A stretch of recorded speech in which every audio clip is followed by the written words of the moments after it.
They were hallucinated just as the Quran and the Book of Mormon were hallucinated. Now, I may agree that those were in fact hallucinated, but I of course don't agree that the accounts of Jesus were hallucinated.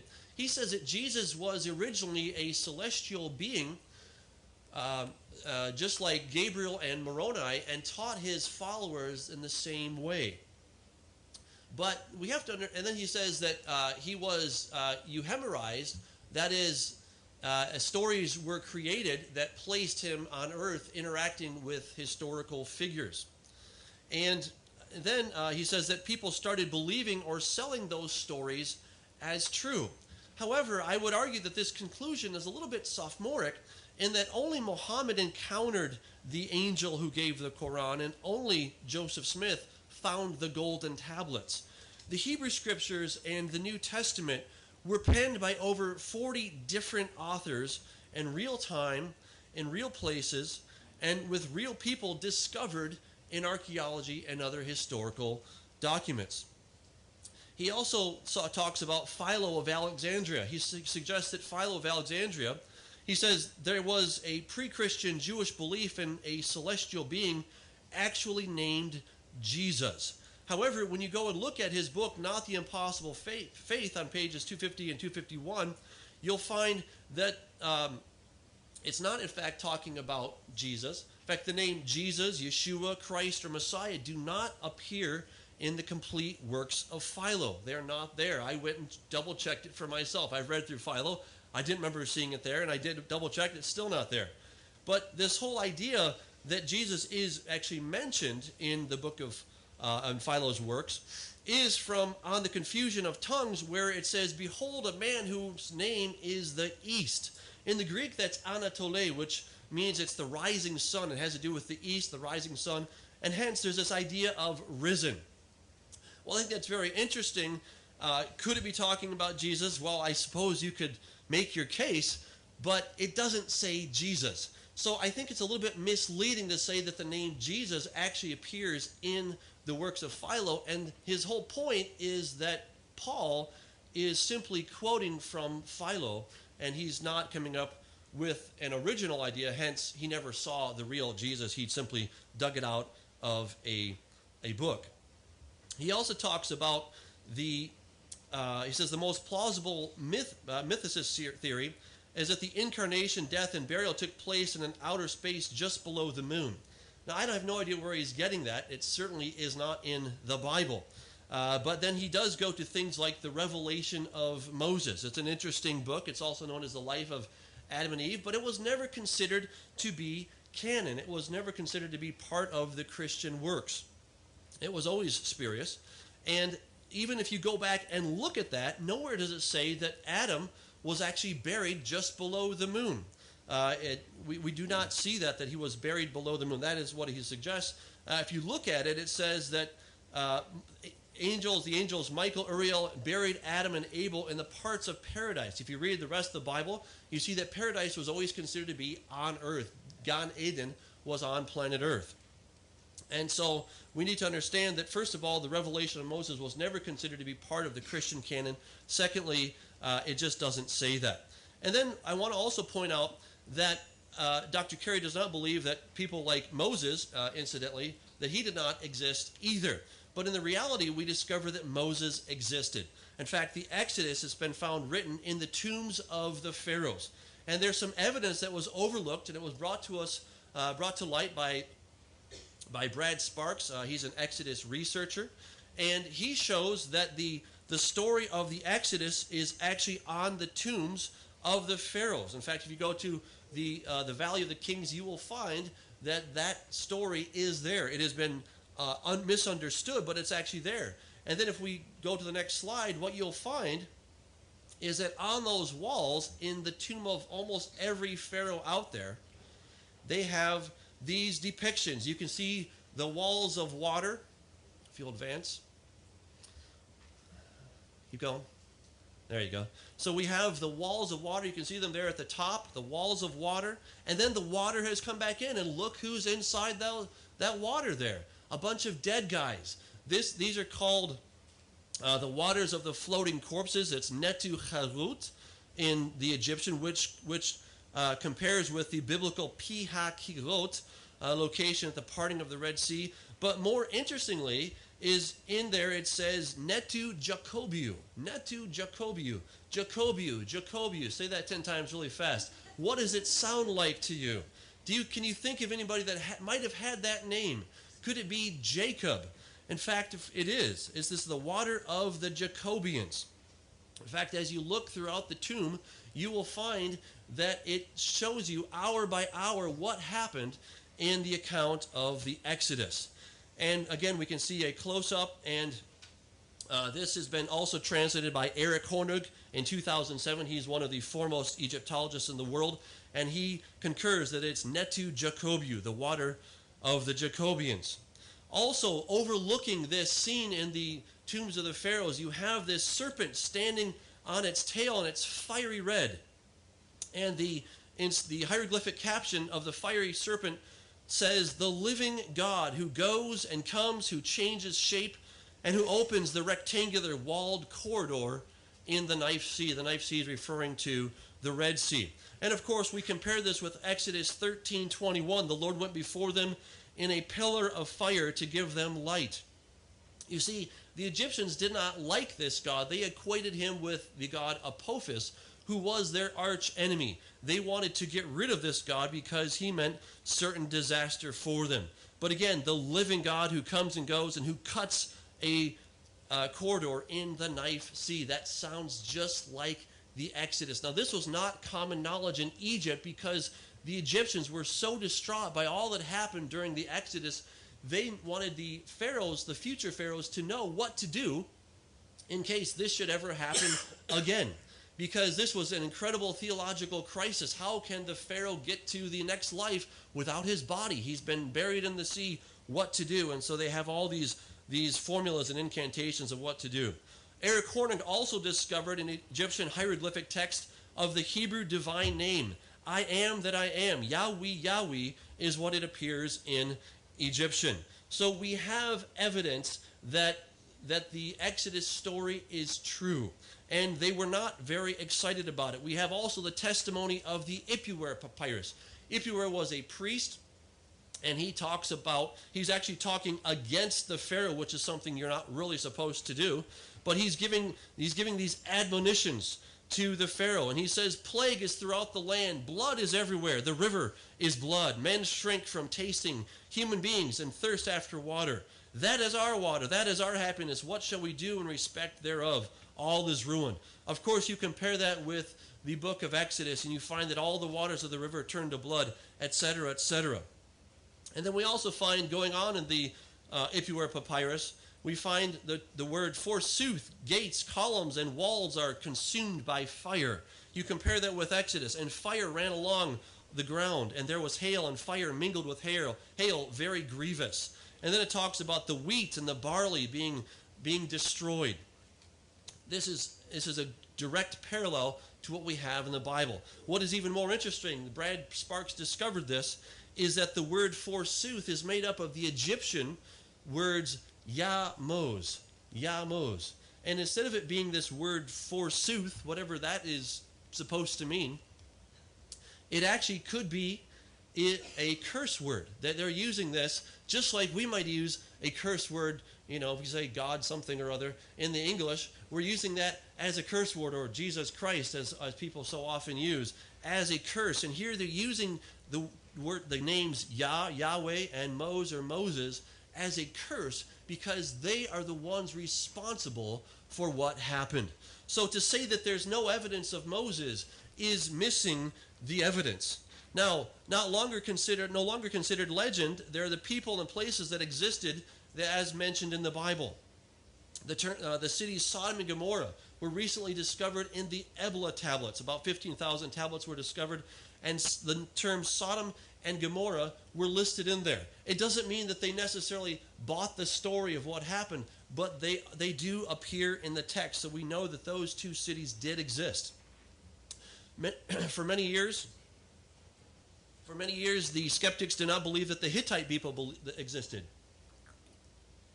But recently, the Hittite civilization has been discovered, It's from the records of the Ebla Kingdom and also cuneiform tablets discovered in Bogazkoy, Turkey, and they mention their name.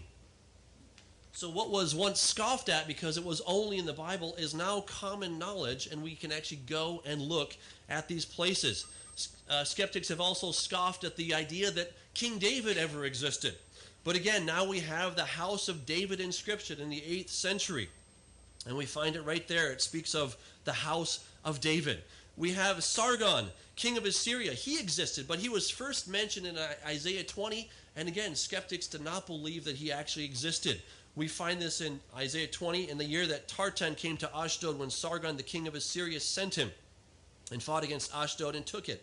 So we are indebted to the Bible for recording these things. You see, the Bible is historically accurate. We also have Belshazzar of Daniel chapter 5. He existed, but his existence was also questioned because according to recorded history, other recorded history, it was Nabonidus who was the last Babylonian king of that day. But if you read the book of Daniel carefully, you will see that it talks about Belshazzar offers Daniel to be the third in the kingdom, giving you an indication that there is somebody else.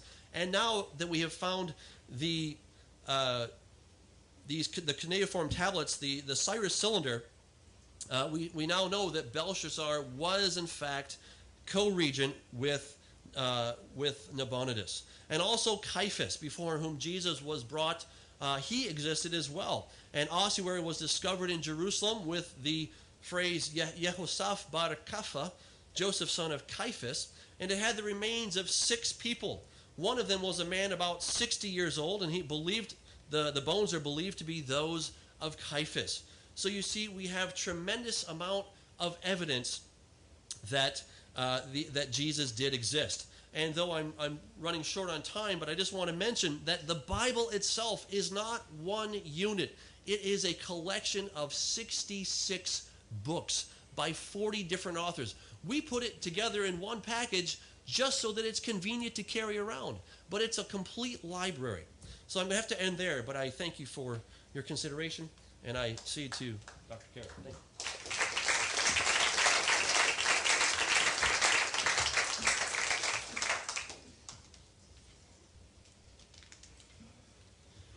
Okay. Of course, we're not here to debate the existence of Moses, historicity of Moses, or any of those other characters. That would be a completely different debate. We're only here to debate the historicity of Jesus, and it's interesting that he presented all of this evidence for Moses and Daniel and all these other people that we actually don't have for Jesus. That's quite interesting. Also, the evidence he talked about for Joan of Arc. We don't have any of that kind of evidence for Jesus either. What I also found interesting, though, is that on the Moses thing, he's choosing to go against the mainstream scholarship and choosing an isolated, what most people would call a fringe scholar, as his authority instead. So I want it to be established now that they can't use the argument against me now that I'm going against the consensus or that I'm a fringe scholar, since they're completely comfortable going against the consensus on that issue. So they're fine with saying that the consensus view that Moses didn't exist is wrong and that they can pick and choose which scholar they're going to follow. So let's do that. And in this case, let's just follow where the evidence leads rather than citing consensus arbitrarily. Now, I write in Proving History why we can't trust the consensus in Jesus studies, because it's based on methodologies that every single expert who's written a study of these methodologies has concluded are logically invalid or inapplicable in the case of the historicity of Jesus. And I cite all of these scholars and all the scholarship on that in Proving History. I won't belabor it here. Obviously, in this particular format, we have a limited amount of time, so I have to be very selective as to which things I'm going to talk about. To go further in depth on all of these things, to really explore this issue, you've got to look at my literature, you've got to look at their literature. This debate isn't going to answer all questions. So let's go straight to the evidence for Jesus. The evidence begins with the oldest documents we have, or the oldest texts that we have, which are the authentic epistles of Paul. There's 7 of them. The mainstream consensus on this is that there are only 7 authentic ones, and the later ones are forgeries. We can talk about that later if it comes up. But if we look at the authentic ones, the 7 that are believed by most scholars to be authentic, these epistles don't have any clear references to Jesus ever being on earth. They never mention Jesus having a ministry. They never mention Jesus being a miracle worker or an exorcist or a healer.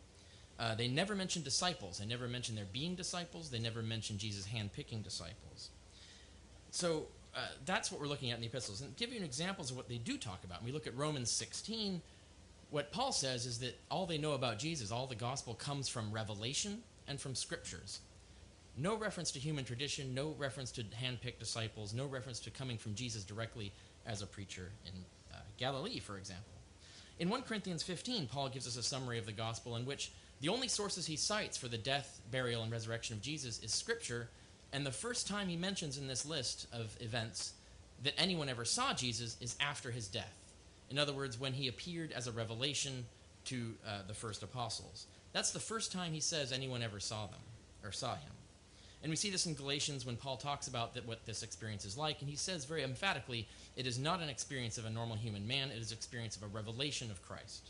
So he's talking about revelations, what we would call visions, whether they were pretended or actual hallucinations, or whether he's referring to dreams, because in antiquity, dreams and hallucinations were not distinguished, or dreams and visions were often not distinguished.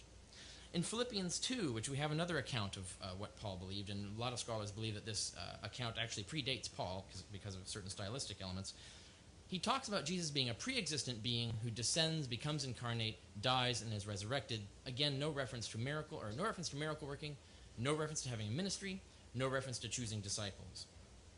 Even in 1 Corinthians 11, when Paul quotes Jesus on the institution of the Eucharist ritual, he says he received it directly from the Lord, in other words, by revelation.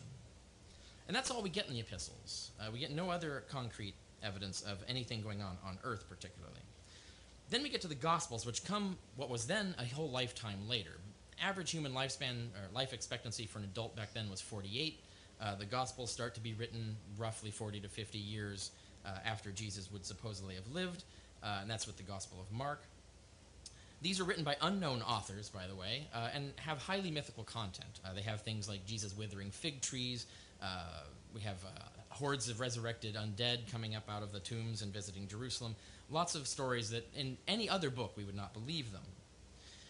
But we have Gospels like this for other non-existent people, like Romulus, Hercules, Aesop. We have examples of this. So we're stuck wondering, well, are these like the Gospels of Romulus, Aesop, and Hercules? Or are these like legendary stories told of Alexander the Great or other historical persons? We can't tell just by saying they exist. You have to actually examine them in detail. And maybe we can get into that later in this debate. But we just can't tell just by looking at them as they are. So what we end up with is that the Gospels have all kinds of material and new claims that we don't see in the epistles, where we would expect them to be. The epistles seem to be unaware of this stuff. Then we get to the extra-biblical evidence after the Gospels. Now, this stuff starts to appear about 60 years after Jesus would have lived. And none of these examples that we might come to later in this debate, none of them can be established as independent of the Gospels or Christians quoting the Gospels. There's not a single one of them can we show that they had a source other than Christians quoting the Gospels or the Gospels directly. So those can't be used as evidence because they're not independent corroboration. So all we have are the Gospels, which all seem to be based on one Gospel, which is Mark, which comes a lifetime after these events supposedly occurred and decades after Paul wrote the epistles. Now that's it, actually. There's no eyewitness accounts. There's no there's no hostile eyewitness accounts. There's no artifacts, nothing like that. And even in terms of impact, Jesus' impact on history is no different than the impact of the angel Gabriel in the creation of Islam, for example. So you don't have to be a historical person to have impact in that sense. But we have clues to what was going on. You have to remember that the sect that survived to decide which texts would survive the Middle Ages and in what condition they would survive the Middle Ages was the one sect that believed in historical Jesus or pushed the historical Jesus as part of their creed. But we have clues to others. We have Irenaeus, who refers to certain sects that were going around at the time, claiming that the birth and other aspects of Jesus' life occurred in the heavens, and they were claiming that the Gospels were, or that the Gospel stories were allegories for this heavenly thing. We have this even in the New Testament in 2 Peter, where the common view of most scholars is that 2 Peter is a forgery because it was written in a different authorial style than 1 Peter. So it clearly wasn't written by the same author, but it refers to 1 Peter. So this is why scholars generally agree 2 Peter could not have been written by the same author as 1 Peter and therefore could not have been written by Peter. And it says, it actually refers to these other Christians, we know nothing else about but this, that they were claiming the Gospels were cleverly devised myths, and the author of 2 Peter tries to rebut this by claiming, no, we were eyewitnesses of Jesus, and he invents an eyewitness account of meeting Jesus, which means he's trying to counteract Christians, actual Christians, who were teaching that this physical interaction, this actual meeting of Jesus didn't occur, that the gospel stories were actually allegories for higher truths. We have another example of the Ascension of Isaiah, which is in the earliest reconstructible redaction of this. Scholars can date it somewhere between the 80s and 130s AD, basically the same time that the Gospels were being written, or the canonical Gospels were being written. And in this, when we look at this earliest reconstructed redaction, when we look at all of the different manuscripts, it exists in several languages, and we can see that Christians tried adding and altering it in different traditions. But when we eliminate those alterations, and we look at, for example, the version we see in Latin or in Slavonic, we find that the actual text, as it has, does not have Jesus visit earth. It actually says that he is executed by Satan and his demons in the lower heavens. So we actually have this gospel text that's actually written by some early Christian sect that we otherwise know nothing about, that taught that the drama, the passion of the Christ, is something that occurred in the lower heavens and not on earth. And we have an analogy for this in Osiris. In Osiris cult of the same time, there were public stories which had him as a historical pharaoh at a particular historical time who was later deified. But these same people who were spreading those stories had their special stories for themselves that said that those stories were allegories for the real truth, which was the cosmic truth, which has Osiris descending, becoming incarnate, dying, and then resurrecting in the lower heavens.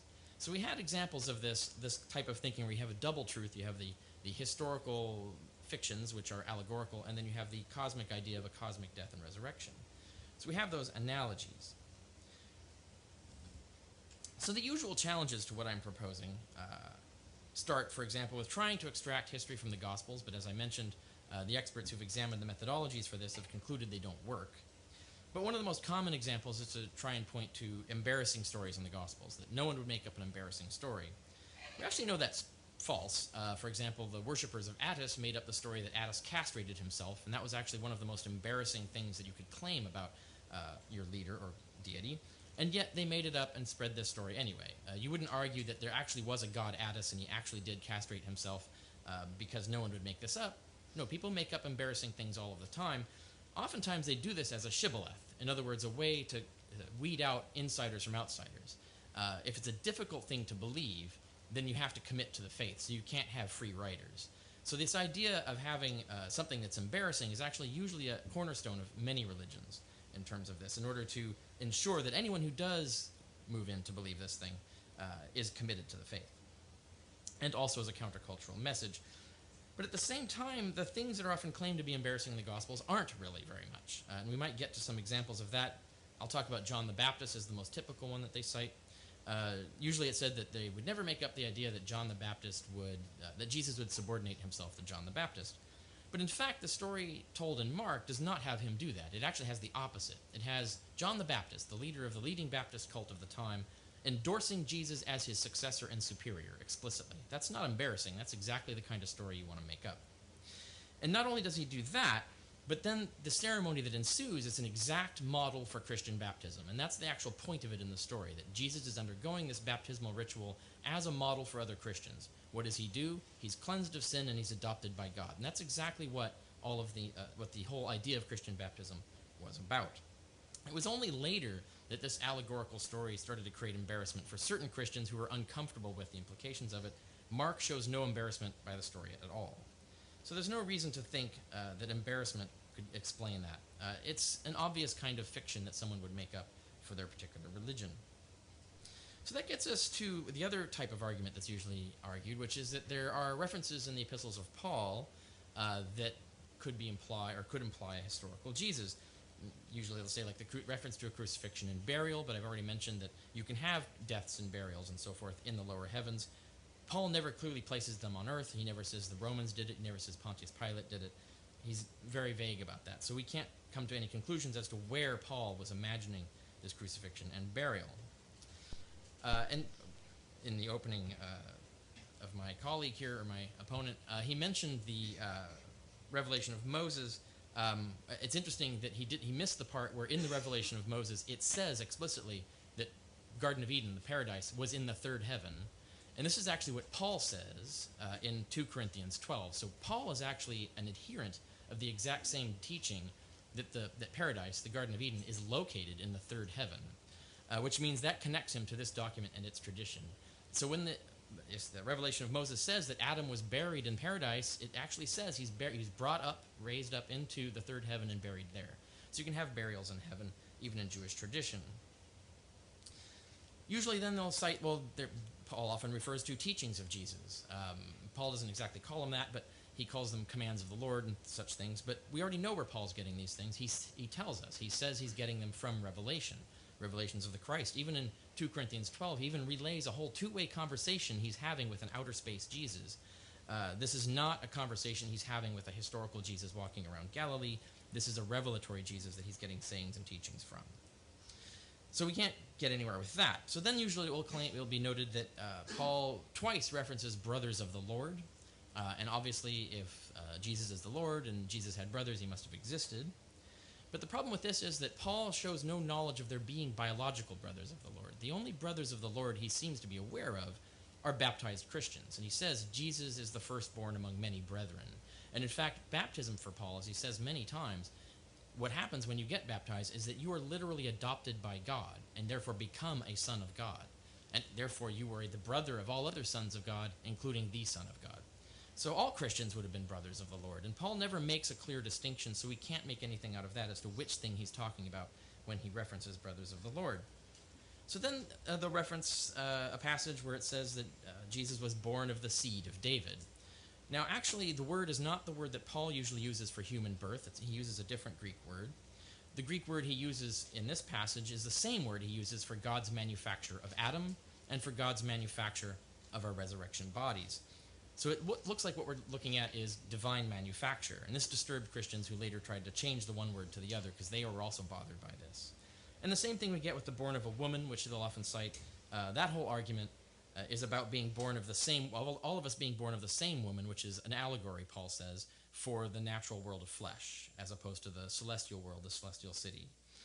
So when he's talking about that, once again, he uses the exact same word for manufacture, so he's not really talking about birth, if we follow Paul's own use of language.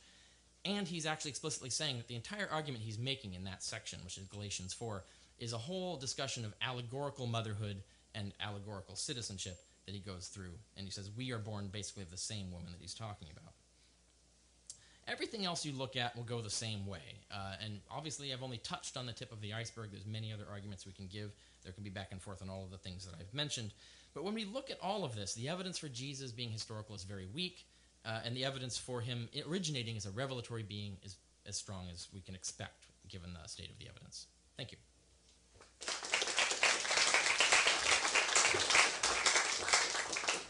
Now we will have Mark Smith. Mr. Timer, his time will be 4 minutes. Thank you.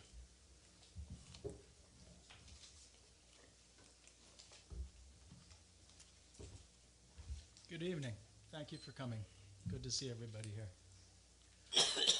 I'm going to do what I label a if, blah, then blip type argument. If Bible Jesus had actually existed, the Jesus of the New Testament, if he existed, was very well known. He had face-to-face meetings with King Herod, Pontius Pilate, and the high priest. That would be the equivalent of meeting with President Obama, the head of the Joint Chiefs of Staff, and the Pope. Add to that the 800 men of the Roman cohort who were sent to arrest him, witnessing firsthand an amputee being healed. Several years later, the Apostle Paul told King Agrippa that these things of Jesus had not been done out of sight in some backwoods corner. And according to the Apostle John, the deeds of Jesus were so numerous, the world itself could not contain the records thereof.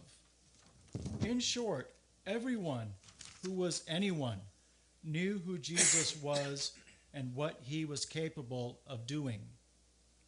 Given all of this, the Romans would have conscripted Jesus to instantly heal wounded soldiers, reanimate soldiers killed in battle, eliminate logistical problems in feeding armies on the march, transport armies over unbridged rivers, wither away enemy forces via a fig tree curse, command demons to attack, and predict enemy troop movements.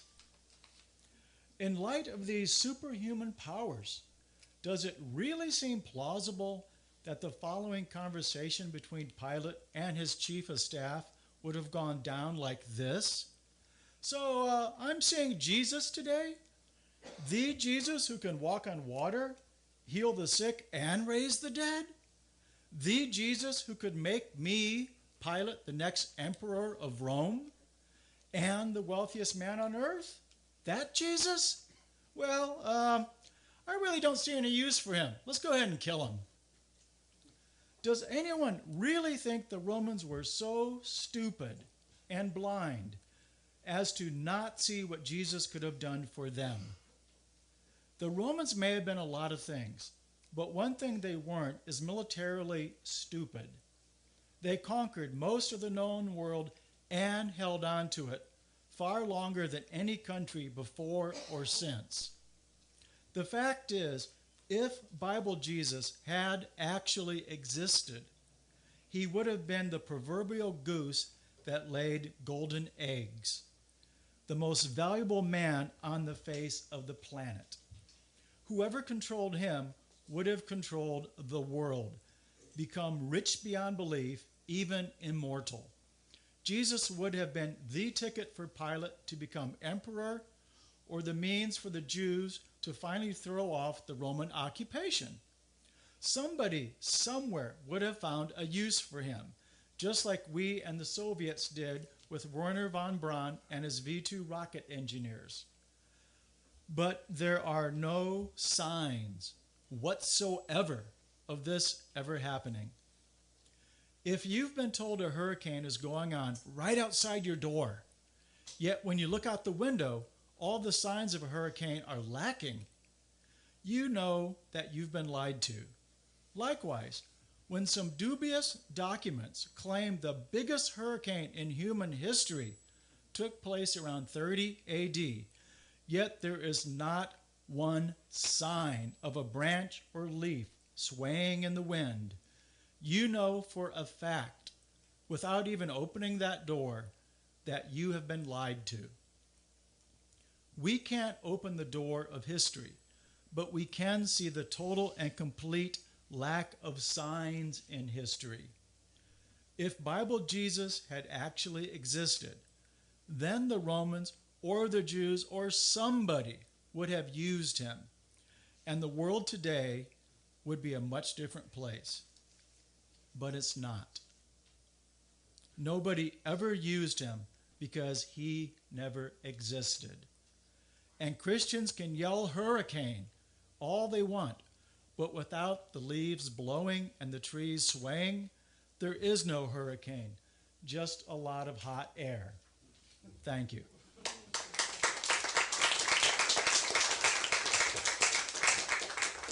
Thank you, Mark. And now we will move into a 30-minute period of informal discussion where the Christianity side, as well as the atheism side, will have a chance to, let's just say, discuss each other's points. So we'll open it up with Christianity side. Mr. Timer, please set our time for 30 minutes countdown, beginning now. Thank you. Might need to hold the microphone a little closer to the... Hang on. Can we just pull it out of here? Maybe not. There we are. Right. To say that there's no eyewitness accounts when people say that there are eyewitness accounts seems rather ad hoc, that you're just deciding that, Where are we talking about? Well, we have a number of references. You have 1 John says that we saw him, we heard him, we touched him. Of course, we have the reference there in Peter that we were eyewitnesses to that. So we have a number of places that talk about there actually being. So you're just talking about the letters, the epistles, 1 John and 2 Peter. Sure. Yeah, but we know 2 Peter is a forgery. How do we know that again? because it's written in a different stylistic. The Greek style of it is very different from the style of 1 Peter, and it references 1 Peter. Therefore, it had to have been written after 1 Peter by someone who didn't write 1 Peter. Because it references 1 Peter, it came after 1 Peter. Yes. Okay, I think I agree with that. 2 Peter came after 1 Peter? Yes, but the point is, it's clearly written by a different author. So, Have you written a letter to different people? Yeah. Do you use a different style, maybe to your wife? Not, different to... not in this sense, no. We're talking about actual proper stylistic analysis, average sentence length, vocabulary, things like that. Okay. This is well established in the field. I mean, you can read Sure. Bart Ehrman's book, Forged, has a good summary of the scholarship on this. I'm well aware of that. I question their conclusions because I don't think that they're being very objective. So, if you had two letters in front of you and you say, well, this one is clearly not the same person, even though they're both in Greek, they're both... Yeah, we do this in courts all the time. Stylometrics is a whole forensic field. It's been used many times in courts of law to establish that a forgery has been made of a letter, for example. And using the same language, you have two letters in English, you can use stylometrics to prove that a different author wrote each one. It's the exact same methodology. And I think the reason you can't accept the mainstream consensus on this is because you have fundamentalist Christian beliefs, and therefore you're actually prevented from accepting that conclusion. So you have to believe that 2 Peter is an authentic doctrine, whereas I don't have to believe either. Right. But of course, on the other hand, you would hold to the atheistic doctrine, right? That there is no God, and so therefore something that says it's an eyewitness account. Well, that has nothing to do with it. I mean, I can fully accept that there was historical Jesus. I mean, that's completely... There's two different things as to whether we're talking about Jesus was the Son of God or supernatural being, or whether he existed. The question of his divinity is beside the point. Oh, I agree, but that's the point, is my being an atheist doesn't prevent me from believing that Jesus existed. In fact, for most of my atheist life, I was convinced that there was at least some sort of historical person that started it all. It's only actually in the last 10 years, when I started examining the evidence, that I realized that it didn't hold up. But it's perfectly acceptable, and there are many atheists who have no problem accepting that there's a historical Jesus. So, yeah, absolutely. 2 Peter 3:4 says, "Where is the promise of his coming? For ever since the fathers fell asleep, all continues just as it was from the beginning of creation."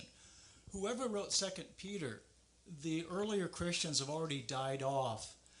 If Peter wrote it, Peter was dead when he wrote it. That would be a true miracle. Whoever wrote Peter is saying that generation is already dead, gone, and buried. What makes you think the fathers are talking about Christians? It's obvious, and he's talking about the second coming.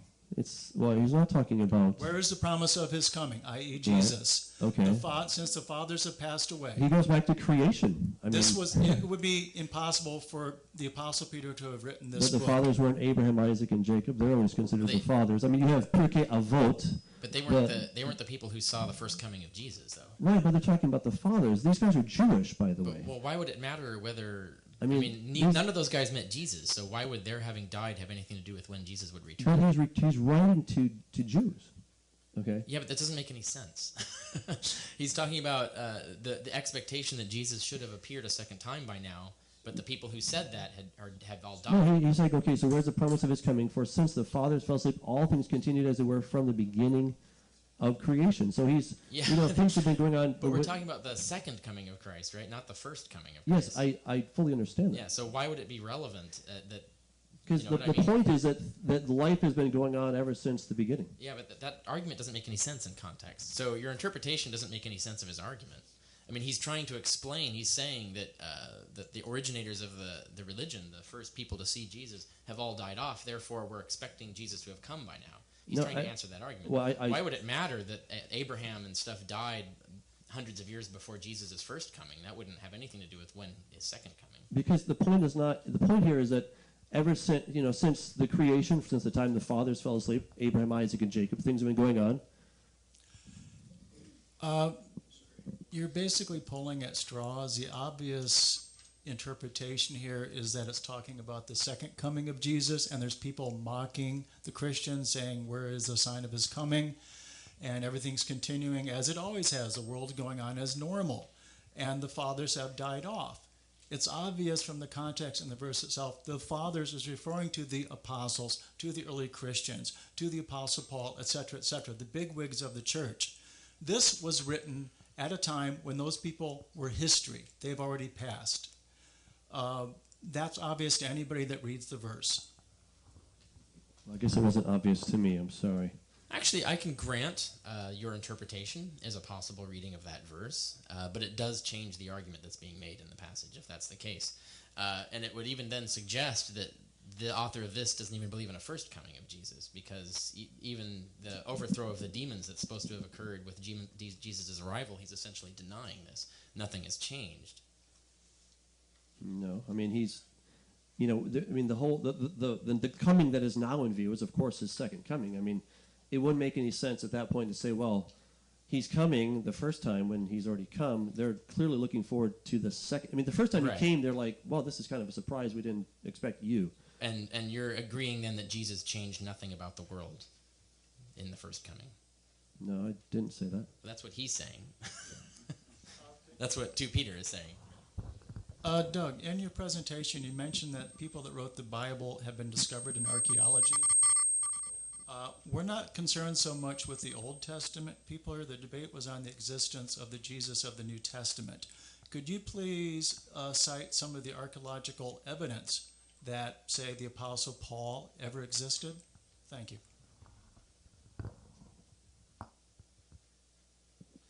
Do you have archaeological evidence that your great-grandfather existed? I have photographs. Yeah, actually. Your great-grandfather? Awesome. Birth certificates are archaeological evidence. Okay. So. Well, okay, but let's grant. I mean, the point of your argument is that there's going to be lots of people who historically existed for whom we're not going to have archaeological evidence. Right. That's true. Yeah. And we do have testimonies. Yeah, but yes, I mean, we could pick a better example than our grandfathers, but I can grant the whole point that we can find people like that. So the question then becomes, do we have reason to doubt their historicity? And like I went through the whole sequence of evidence, I think we do in the case of Jesus. Mm-hmm. But we don't have that same kind of reasons to doubt, for example, I would say the existence of Paul, for instance. I think we can credit the existence of Paul. We don't have the kind of evidence we would need to actually doubt that, whereas we do for Jesus. The sequence of evidence is bizarre otherwise. Yeah. And we have precedents for it. Yeah, and I understand that you do not accept many of these, or maybe any of these resources or these sources, but, we do have Cornelius. We have, of course, Pliny the Younger. Oh, you mean Tacitus? Excuse me, Yes. Cornelius Tacitus, excuse me. Tacitus. So there is definitely reference being made to Jesus. Now, keep in mind, the Romans did not consider the Jews to be human. They were subhuman. Okay, so... That's actually not true. Well, it is true, actually.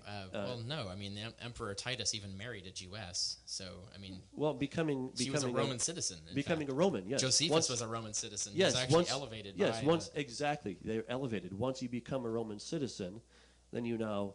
are part of the human race, but otherwise they're considered dogs. That isn't the way they categorize things. No, not at all. I mean, there may have been Romans who thought that. I'm not aware of any evidence of them thinking they were subhuman.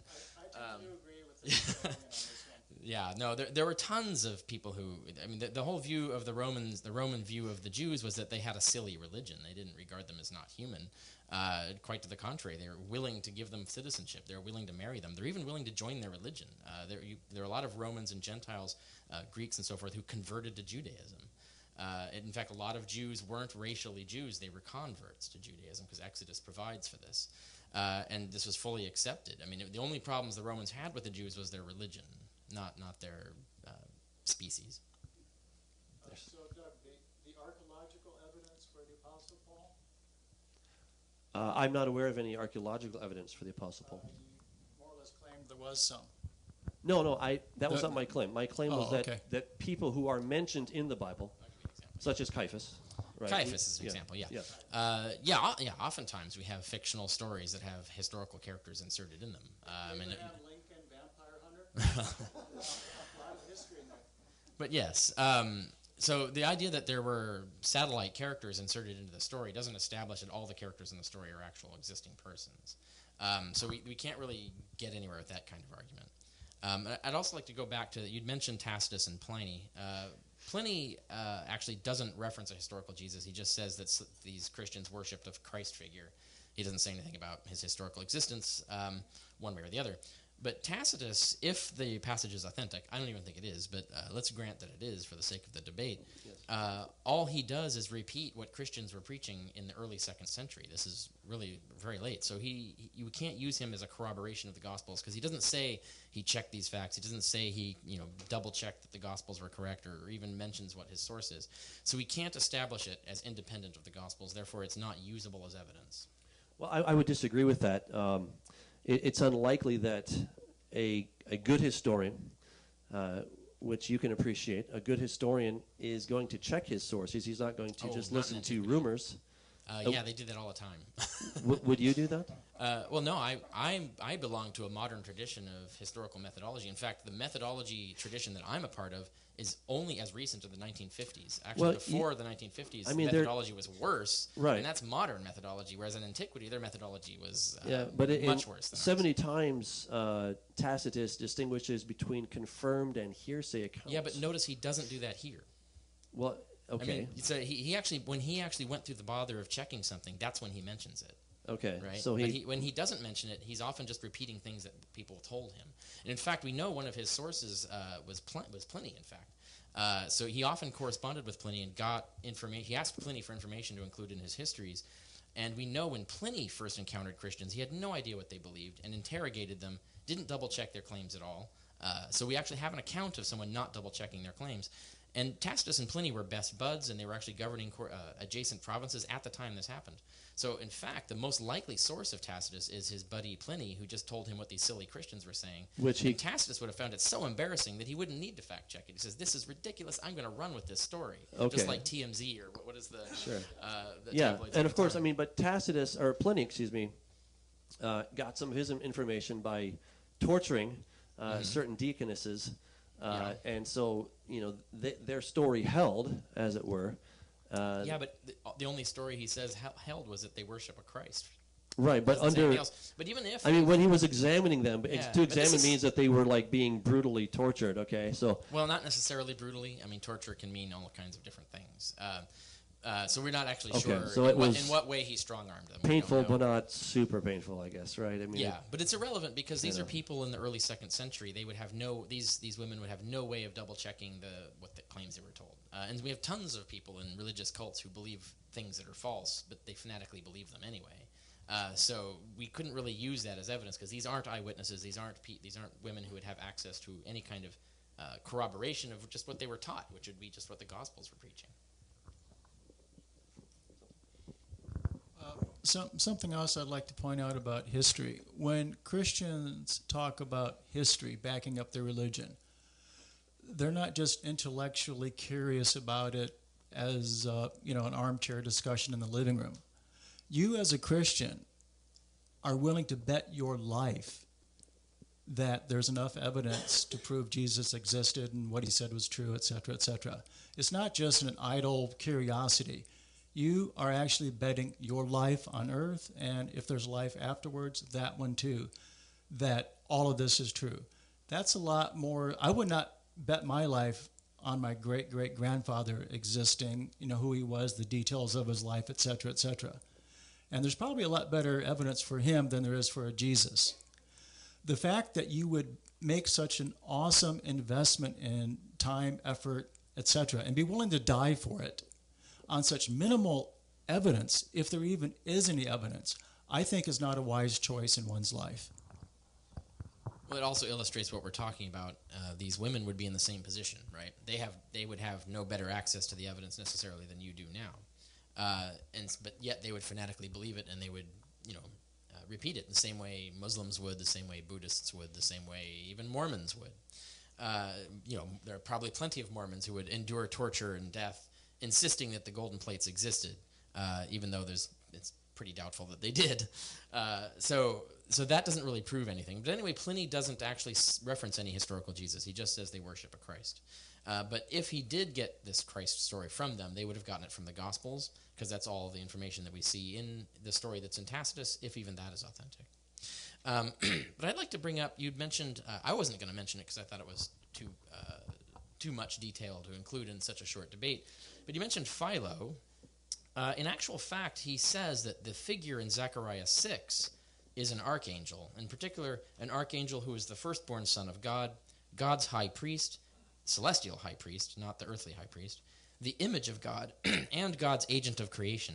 And these are all attributes that we find Paul and the book of Hebrews assigning to Jesus, their Jesus. And it just so happens that the figure in Zechariah 6 that he's referring to is named Jesus in Zechariah 6. So we're looking at an amazing improbability here. We have someone writing before Christianity originated. He's already acknowledging that there is an archangel who has all of these peculiar attributes that was recognized in the Jewish angelology. And then we have Paul coming along. He didn't necessarily read Philo, because this is probably just an angelology that's known widely. But Paul comes along and is talking about the exact same Jesus, who's the agent of creation, the firstborn son of God, God's celestial high priest, which we have in the book of Hebrews, and the image of God. He's talking about the same kind of Jesus. That's really unlikely coincidence, unless they're actually talking about the same angelology figure, the same figure from Jewish angelology. Now, they're probably writing independently of each other, referring to a common angelology tradition within Judaism at the time. And the reason we can come to this conclusion is because it would be an enormously improbable coincidence otherwise. So that's the basis for that. Yeah, and I understand that. I love Philo, and I think Philo has some tremendous insights. And it's almost like he is, his discussion of the Logos is something that, I as a Christian be like, it rings nicely in my ears, okay? That the word Yehoshua, or Yeshua at that case, I did not see it in the text, so I'm not sure where you got that. That was not in the actual text. He's saying that the figure in Zechariah 6 is this figure. Yes. The figure in Zechariah 6 happens to be named Jesus. I mean, he would know that. He was an expert on the scriptures. So, yes, indeed. Yeah, he doesn't have to actually, fill out the whole scriptures for you. It's not I mean, the thing is, of course, as you know, there was this huge messianic expectation, right? Ever since the fall of Adam and Eve, there had been this growing anticipation that somebody, the seed of the woman, and then it comes to the seed of Abraham, Isaac, and Jacob, etc., until it goes through David, and it gets bigger and bigger and bigger. So we know that there were many sects of Judaism that were very much expecting some kind of a Messiah figure, right? And so but Philo's not talking about a messianic figure. He's talking about a pre-existent celestial being, an angel, an archangel, he says specifically. The idea of using this archangel as the Christ, as the Messiah, that seems to be the Christian innovation. Well, I disagree with that. If you go back to the Targumim, you will find the Memra. And the Memra is what we translate into Greek as the Logos. And that is, it's the same idea. So he was this intermediary being between, let's call him God the Father or God Almighty. Oh, certainly an intermediary being. So there it's not was the same thing as the Messiah, though. Well, I understand your nuance, but they all. I'm just trying to figure out what your argument is. I don't quite. Well, I'm responding to the idea that Philo was. That there was this great expectation of the Messiah back then. So maybe it's just a misunderstanding of the evidence, what the relevance of the Philo's passage is. What Philo establishes is that there was already an archangel named Jesus who has all the attributes that the Christians are. So they're talking about the same archangel. And this is before Christianity. So you don't actually need a historical Jesus to explain where they're getting the idea of this particular being. And Paul specifically says that his Jesus is a pre-existent being. He's the agent of creation. He existed before. Yes, and of course the Hebrew Scriptures talk about that. They're talking about the same figure. And what happens is that the Christians appear to have taken this angel from Jewish angelology and then created a story of him descending, becoming incarnate, and resurrecting in order to be the messianic figure who would close well, this is where prophecy comes in, right? I mean, this is they're where using prophecy we as have. their inspiration. I mean, the Hebrew Scriptures have a ton of prophecy about the one who would come, and of course his name is Jesus. He is the Messiah, who's the one that did not open his mouth. I thought it was interesting that... are you saying there's a passage in the Old Testament that says the Messiah will be named Jesus? I'm interested in that. No, I'm not interested. Oh, okay. No, I did not say I thought that would have been interesting. that would have been interesting, yeah. He's called, of course, the branch. He's called the servant of the Lord. We believe, based on the many references, that the Malach Adonai is a reference to the pre-incarnate Jesus. So, yes, he was a figure who was hanging out in the presence of God or whatever, and then it says the Word became flesh, right, and dwelt among us. That's the Christian innovation on this Jewish angelology. Well, it's maybe the Christian culmination. Maybe that's the way to put it. But there was already a lot of expectation apart from the quote unquote Christians. Yeah, Yeah, that doesn't negate any of the point we've made. So, yeah, sure. But my point, what I would like to point out, though, is that this idea that Paul is, like you make a reference in, I was watching one of your debates or your presentations, and you're saying that 1 Corinthians 15, the word there for according to, that Paul wasn't, basically, he never really had a real vision of Jesus, but he was getting everything, kind of digging it out of Scripture itself. And the word kata there in the Greek, it can be according to, but it can also be in accordance with. Sure. All right, so I can say I got something, according to so and so, this is what it means, or in accordance with so and so. So that nuance there exists in that word, and it doesn't mean that Paul was. That leaves us uncertain which he meant, right? And the key thing is in 1 Corinthians 15, he just says that. He just says, according to the Scriptures, these things happen. He doesn't mention anyone seeing them. He doesn't mention right. But we can go back to Acts, right? I mean, we have. Well, that's not back to. That's forward. Now we're talking about 60 to 100 years later. Well, I'm talking about the events, and of course, it wasn't 60 to 100 years later. That's. Well, the mainstream view now is that Acts was probably written sometime around 110 or 115 AD. Well, certainly after 93, because it's actually using Josephus as a source. That's not true. No, it isn't. Go ahead. Well, you've got a lot of. I guess I don't think I have sound. Do I? Needs to be closer. Yeah. Yeah, 1 Corinthians 15, it talks about, for I've delivered unto you the first, that which I received. Now, when did Paul receive this? Most people think it was about 32, 34 A.D. when he met with the apostles.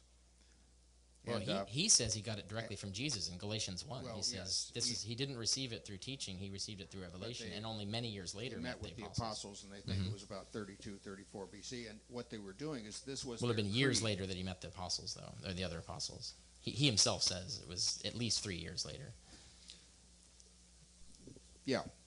So he says, for I delivered unto you, first of all, that which I also received, how Christ died for our sins according to the Scriptures, that he was buried, that he rose on the third day according to the Scriptures, and that he was seen by Cephas, and then of the 12. This was the Christian creed. This was going on right after Jesus died. I know. That's why it's weird that the ministry is not included in it. The idea that Jesus actually walked around and taught the gospel and actually handpicked disciples. This would be like handpicking the disciples would be one of the most crucial parts of the gospel, I would think, especially if they're relying on the tradition coming from the disciples, and yet it's completely missing from 1 Corinthians 15. He just skips right over it as if it didn't matter or didn't exist. Right, but you know, as an author, you can't footnote everything you say. I mean, well, but you include extremely vital information like that. I mean, right, but if that's the already gospel common knowledge, if the gospel is dependent on the witness of the disciples to the life of Jesus, that is literally the most important part of the gospel, and yet it's not in there. But if this is already common knowledge, if you don't have to go back and well, explain... if it was common knowledge, you wouldn't need to repeat the whole thing, right? So is the crucifixion of Jesus. So is that he appeared to Cephas. That's all common knowledge, too, and yet he's including that. Or, I mean, these letters are not to give a full expose of Jesus. They're a letter, okay? Well, no, he's reciting the fundamental gospel. He's saying this is the gospel that we believe in. This is this is our most fundamental and important teaching. He's repeating the basics, the basic creed. Yeah, okay. Jesus preaching to, teaching, and selecting the disciples. That was probably more basic than all the other stuff. I mean, with people you already know, you have an established history. You don't have to go back and give everything that you've ever talked about. But that's what he's doing in 1 Corinthians 15. He's going back and repeating the gospel that they preach. Yeah. That's what he's doing. He's preaching the gospel. He's not talking about selecting the apostles. But I would think that's the most true, especially in the passage where he's talking about why from the dead. That's the important thing. That is the gospel. Well, no, the appearances are the most important thing as well. I mean, the other stuff is important too, but he only gets to the idea of Jesus appearing to anyone after his death. There's no ministry in there. There's no handpicking of disciples. There's nothing fundamental like that going on in this passage. That's weird. And at the very least, it's the missing. It's gone. The evidence isn't there. You can't say there was a life of Jesus, there was a ministry, there were disciples being handpicked by him in life, when Paul never mentions any of those things ever happening. And yet he mentions all these other things happening, the crucifixion and the burial and the appearances afterwards. It's already mentioned in the Gospels. He doesn't need to mention it again. Well, then he wouldn't need to mention all the other things either. Right, but if you go on, he's establishing a point so that he can then go on. Now, if Christ is preached that he has been raised from the dead, how do some of you say there is no resurrection from the dead? Right, so he's establishing the point that he's already made, Yeah. Right? Just like you give a recap of what you said. You don't have to give everything, all the evidence, and all 500 pages of what you said. One line. Right. He taught that he selected disciples, and then he appeared to the disciples that he selected. So if he had said that, you would believe it? Well, yes. If that was in the authentic letters, that would establish historicity for sure. If they said that he was actually teaching a ministry in so Galilee, that one little line should have been in there to establish historicity. One line would be pretty powerful evidence for the historicity of Jesus. That would completely change you from an atheist to a believer. Oh, no, that doesn't... I already established that I can accept a historical Jesus. I'm not going to immediately leap to believing that Jesus is God. I did earlier. But I forgot it, like so you need to repeat that and tell me that again, okay? Because, That's silly. No, well then what you're saying is silly. This is ridiculous. What you're saying is silly. Then he has to go back and establish everything. He's going on to make a point about the resurrection. The whole chapter is about the resurrection. So he's given just kind of the very basic. Remember, guys, this is what we talk about. Remember that? Now let me go on from there. Now that I've established where I'm going, let's talk about this resurrection thing. Yeah, but what he says is not like I'm going to skip parts. He actually says, I'm repeating to you what I taught you. So he's actually summarizing what the gospel is. And we get the same thing in Philippians 2 and various other places where he actually summarizes the gospel. The ministry's not there. There's no hand-picked disciples. No one's even referred to as a disciple. Even in 1 Corinthians 15, they're not called disciples. One thing about the Apostle Paul, how did Paul come to believe in Jesus according to the New Testament? Paul was alive around the time that the historical Jesus should have been living. He helped persecute the Christians. He heard the stories. He held the coats when Stephen was being stoned. What convinced Paul was what we would call an hallucination, what you would call a vision. Paul wasn't convinced by any historical facts, figures, arguments, debates, or any of that stuff. He was knocked off his, excuse my French, ass by this Jesus. And then all of a sudden he decides, maybe Jesus was who he said he was and was real, etc., etc. The only evidence Paul really had for the Jesus of the New Testament was an hallucination. And I don't think that's a valid foundation to base one's life on. Joseph Smith had hallucinations too. Why aren't you Mormon? Okay, I mean this is kind of pedantic because I don't base everything on the Apostle Paul. I accept what Paul said, and the fact that he had a vision. I don't find that crazy. All right, but if he were the only person I were basing what I believe the scriptures are saying, then yeah, maybe there's an issue. But you have all these other evidences. Luke himself, according to Sir Ramsay, was a first-rate historian. So he gives us all kinds of evidence of things that were where they were supposed to be. To suddenly say that it was all just made up and it was all just a bunch of hooey, I don't accept that as being valid. Sir Ramsay, that's over 100 years old, by the way. So, I mean, it's still true, right? Well, the methodology of history was substantially inferior then. Ramsay's been refuted multiple times in the last 100 years on this point. By who? Well, the latest scholarship is collected by Richard Purvo in his commentary on Acts for the Hermeneia series. Many other scholars concur with him on this. No, Luke is a terrible historian. Not only, I mean, he's also a dishonest historian. He not only does he get wrong some of the things that he borrows from Josephus, he gets chronology wrong and things like that, but he also completely reverses and alters the story that we get from an eyewitness account in Paul. And Paul writes in Galatians, he was never known to anyone, never seen by anyone in Jerusalem. He wasn't a Jerusalem person.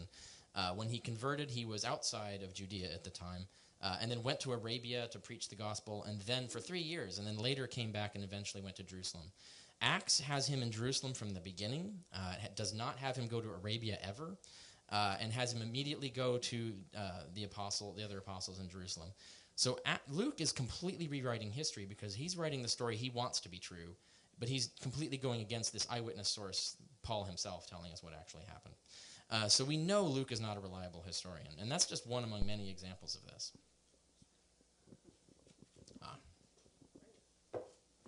Thank you very much. A round of applause for both sides.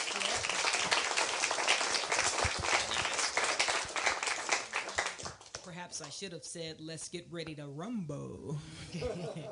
And now, audience members, you have been great, but it's your chance to ask the questions that you have for our panelists. So we do have a microphone here, and if someone wants to go ahead and line up, no more than 5 in a line at a time, that way we're not just standing around. And make sure your microphone is on there. Okay, as you pose your question, be mindful of the other audience members that are waiting behind you. Be brief. If you have a particular individual who you want to answer the question, call out their name. Again, there's Richard there and Mark, as well as David and Doug, or you can just pose the question and they'll answer. Are we ready? Mr. Timer, this segment will also be 30 minutes. You may begin. Thank you. Primarily to Richard, but also to Mark. While you may have presented things that had to do with whether or not there was a lack of historicity, I would ask you whether or not that would satisfy the burden of showing that, in fact, he never existed, as opposed to that there was a lack of evidence. Right. Yeah, that was the point of my bringing up that we have an alternative explanation of the evidence. When we look at other precedents of the sorts of things that have happened with other non-existent people being put into history, and when we look at, for example, Paul's discussions appears to be of a celestial being. We have evidence of a Christian sect who did regard Jesus as only a celestial being.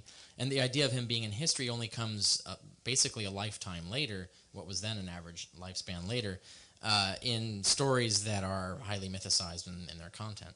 So when we look at the particular story arc, the pattern of evidence, it looks like the pattern of evidence we see with people who didn't exist and were basically put into history later.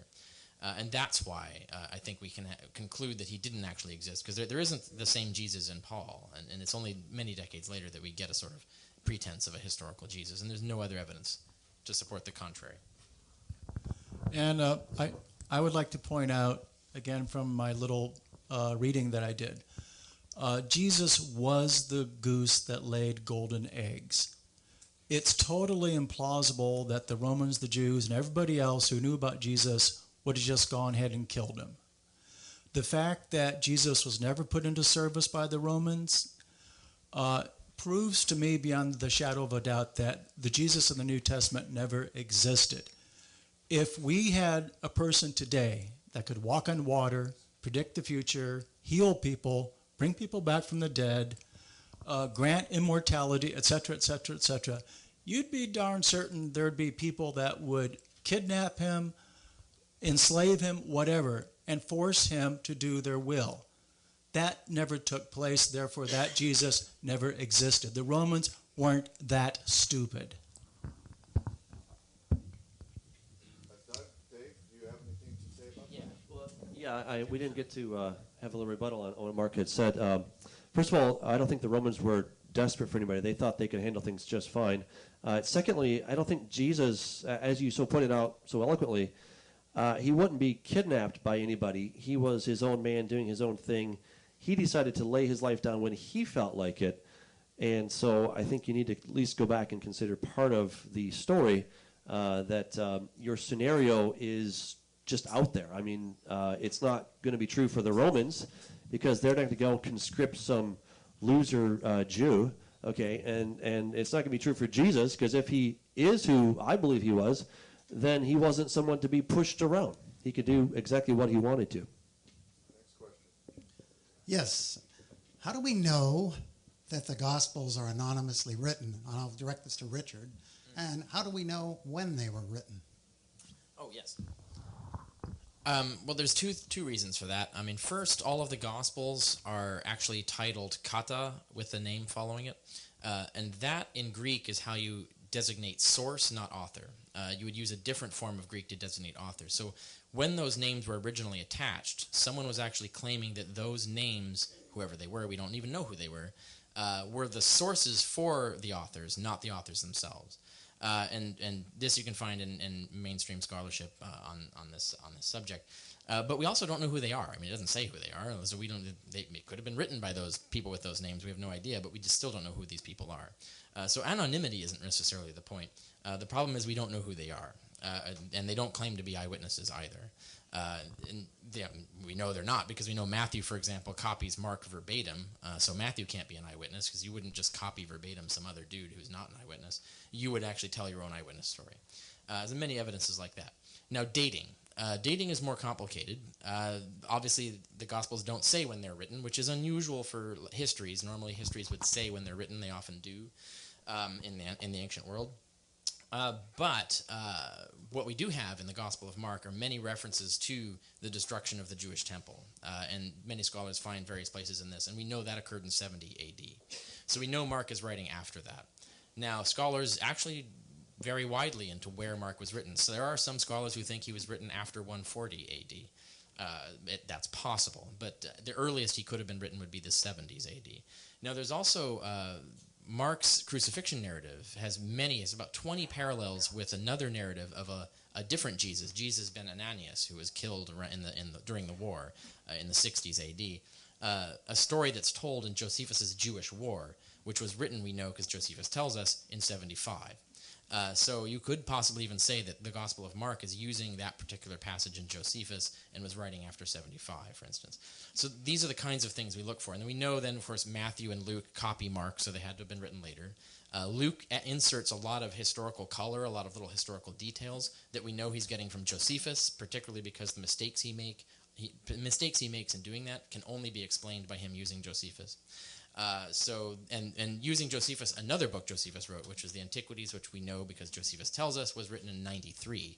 So we know Luke was written after 93.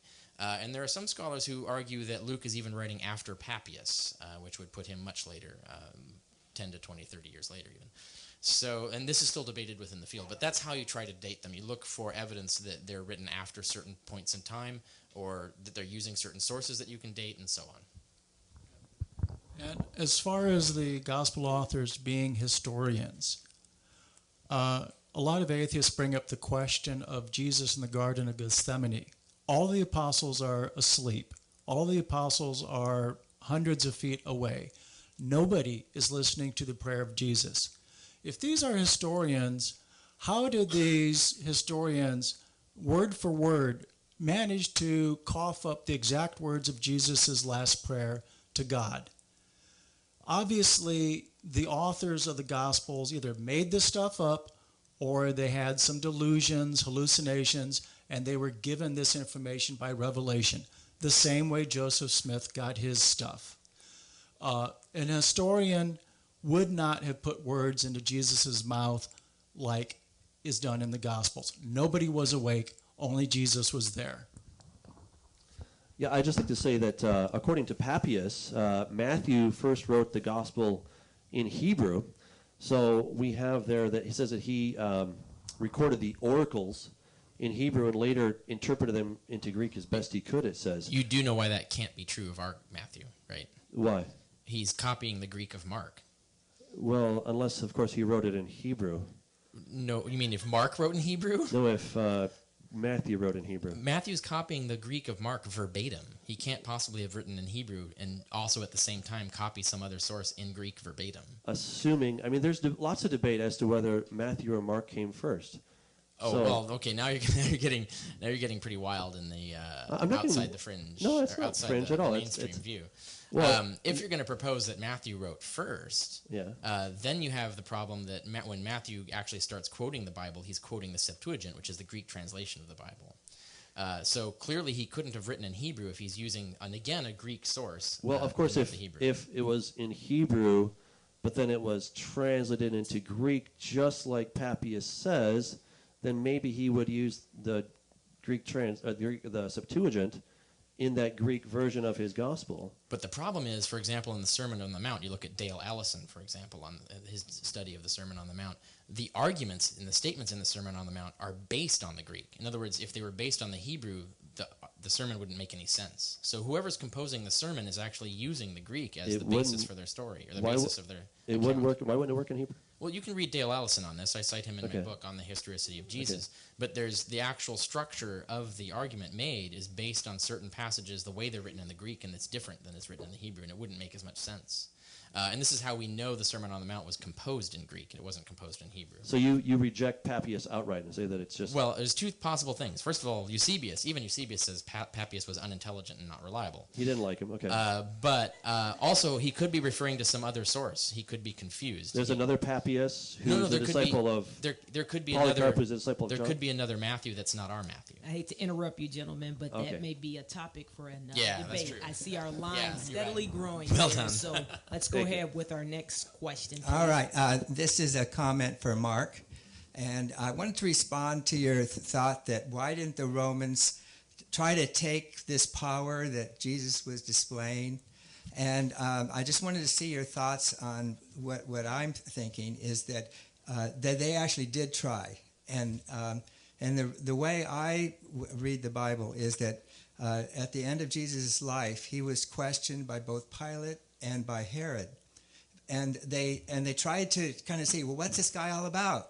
And they had their chance. And I think maybe they were trying at that time to see, well, can we take advantage of this guy in some way?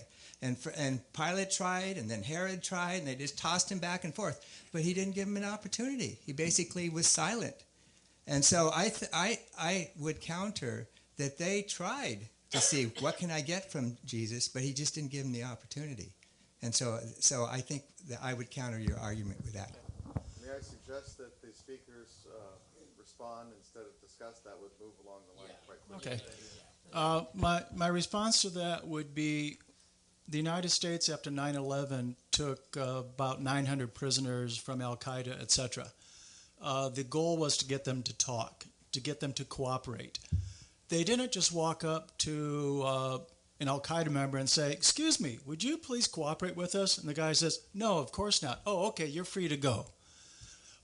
Some of those people are still in prison today. And the United States is waiting for their cooperation. Pilate, Herod, etc., if Jesus was who the New Testament says he was, they would not have just asked him politely, "Oh, please do a trick." "Oh, no, thank you." "All right, you're free to go." No. They would have thrown his butt in jail. They would have tortured him. They would have kept him in prison for 20, 30 years.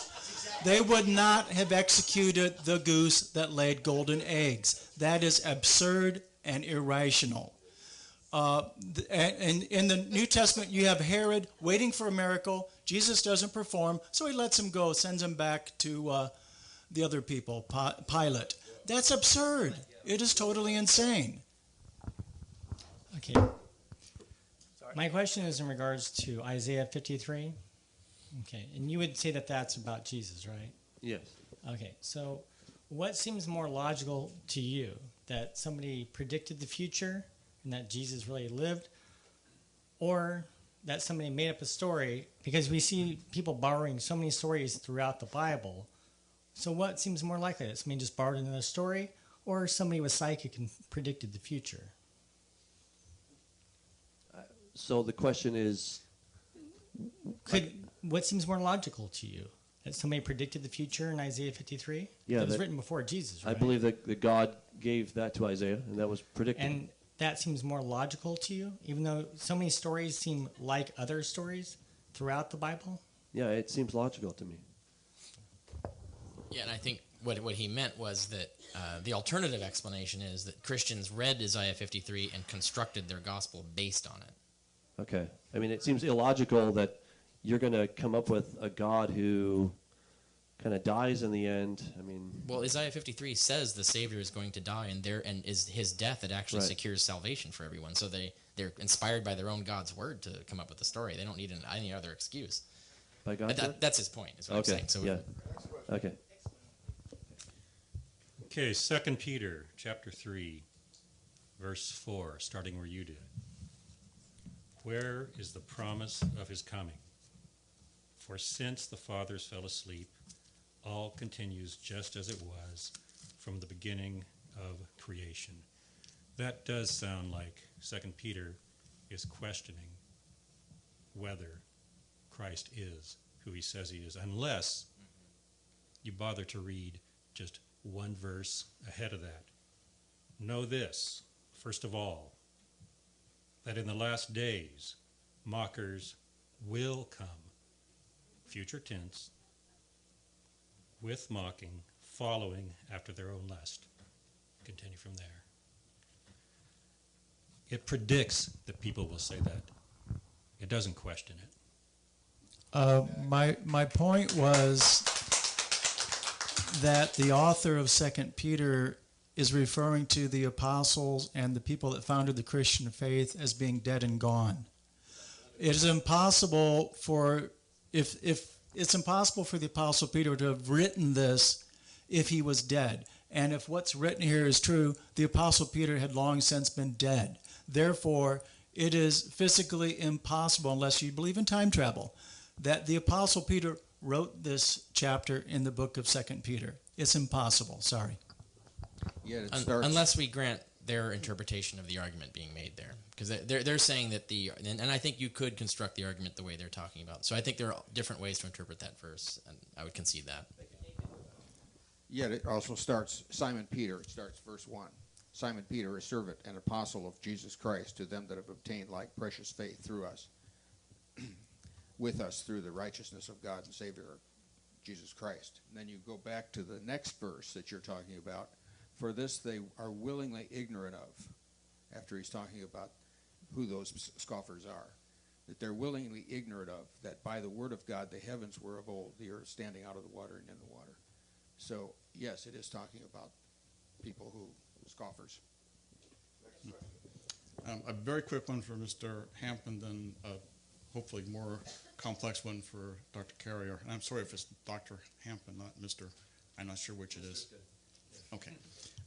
For you, are you young earth creationist? Yes. Okay, thanks. For Dr. Carrier,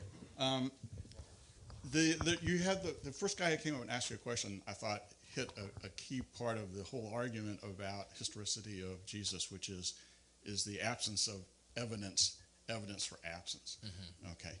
And it occurred to me as I stood in line that there's the famous Sherlock Holmes story about the dog that didn't bark. Okay. Are there places you would have expected documentation to occur that would have reflected the existence of a Jewish preacher who was well known and who was crucified? Yeah. And is that, can you cite, these are the places, like, here's a list of everyone we executed this week. Right, love Colonel whoever. Unlikely we would have that. Well, I don't know. That's why I'm looking for you to right. tell me. The epistles would look very different. The epistles would be full of argumentation about what the historical Jesus said and who he said it to. And they wouldn't be written the way they're written now, where they're only talking about revelation and scripture as their only sources. They'd be talking about the testimony of people who saw Jesus and conflicts and arguments about that. So we don't see any of that in the epistles. I talk about this more in my book and the whole section on that if you want to see more examples. Earl Doherty on his website also has an actual detailed list of all the verses in Paul where you should expect to see things. And the expectation is not 100%, right? So you can look at a passage and say, well, there's maybe a 1 in 5 chance he'd mention something here. But when you're looking at all the verses in Paul, the probability that all of them would lack references to a historical Jesus is much less likely than that any particular one would. Well, and was there any documentation of, not Jesus, but we had this other preacher guy, and boy, was he an idiot. Or, I go back to we crucified this people. Didn't they keep a list of who they crucified? No, we don't have letters. For example, we know many Messianic figures that are reported in Josephus, but we don't have early letters written by their followers, for example. And if we did, and they were talking about them as celestial revelatory beings and not as people who are running around Jerusalem preaching, then we would have the same situation where the stories in Josephus would then look suspicious. We'd probably have to conclude that they began as celestial revelatory beings and only became historicized. Was there any reference to these other Messianic figures other than in Josephus? No, but we don't expect there to be because they don't have Messianic cults that came to rule the world and decided which texts would be preserved to us, right? So if Jesus ben Ananias had started a cult that then became the dominant Western religion and decided all the texts that would survive the Middle Ages, then we'd have tons of evidence for Jesus ben Ananias because they would have preserved it. But there was no cult of Jesus ben Ananias that gained power and decided which books would survive. But there was that for Jesus. So we have different expectations for Jesus than we do for other people whose cults didn't make it. I'd like to add to that. August 6, 1945, Hiroshima ceased to exist. along with all of its records, deeds, property, documents, etc., etc., etc. If you were wanting to write an historic novel, a BS novel, let's call it, it would have been great to place it in June or July of 1945 in Hiroshima, because there would be absolutely no way to prove anything you're saying is wrong. You could say there was a guy named Joe Schmo that raised 500 people from the dead and walked on water and flew through the air, and there would be not one shred of evidence to contradict it. It's always struck me as a curiosity that Jerusalem and all of its records were burned to the ground, and then the city was knocked flat in 70 AD. Whatever records were existing were destroyed. That would be an extremely good vacuum of history in which to insert a Jesus. And what a curiosity, that's where Jesus is, in that vacuum of history. That's probably one big reason there's no written evidence for Jesus. Okay, thank you. I take it that you're both atheists, and therefore I'd just like to ask you a basic logical question as distinct from the speculation that's been engaged in on this particular topic. I'd just like to know how you can account for the existence of the cosmos without violating the fallacy of infinite dependent regress. Infinite regress. Well, there's many different possibilities. Let's hear one. First of all, you can have infinite regress. No, it's a logical fallacy. No, it's not. Infinite dependent material regress is a logical fallacy. Look it up. No, look it up. This is science, relativity theory. No. It's entirely possible to have an infinite past. No, it isn't. Yes, it is. You're blowing smoke. You're really good on your speculation. I'm good on this topic. This is established mathematics. You are wrong. It's not a mathematical issue. Google transfinite. There is a difference between you get to talk a lot, okay? You get to talk a lot. Do I get to talk? Do I get to talk? You asked me the question. You're showing you don't understand the answer. answering There's the a difference between a mathematical infinity and a physical infinity. You can't answer the physical question.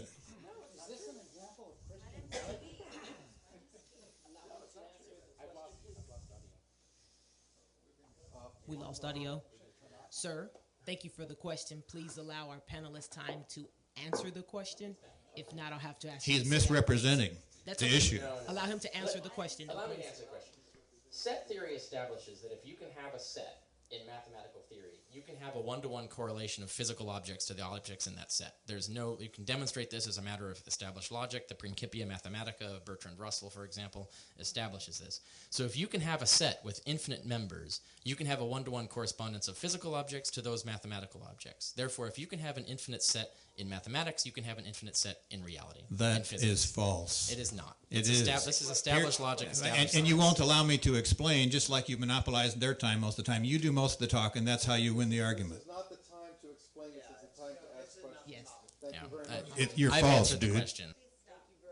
For your question, please. You make me a promise, you'll ask a direct question? Okay. Go ahead, please. I'm bringing this up again, but I think it's so critical.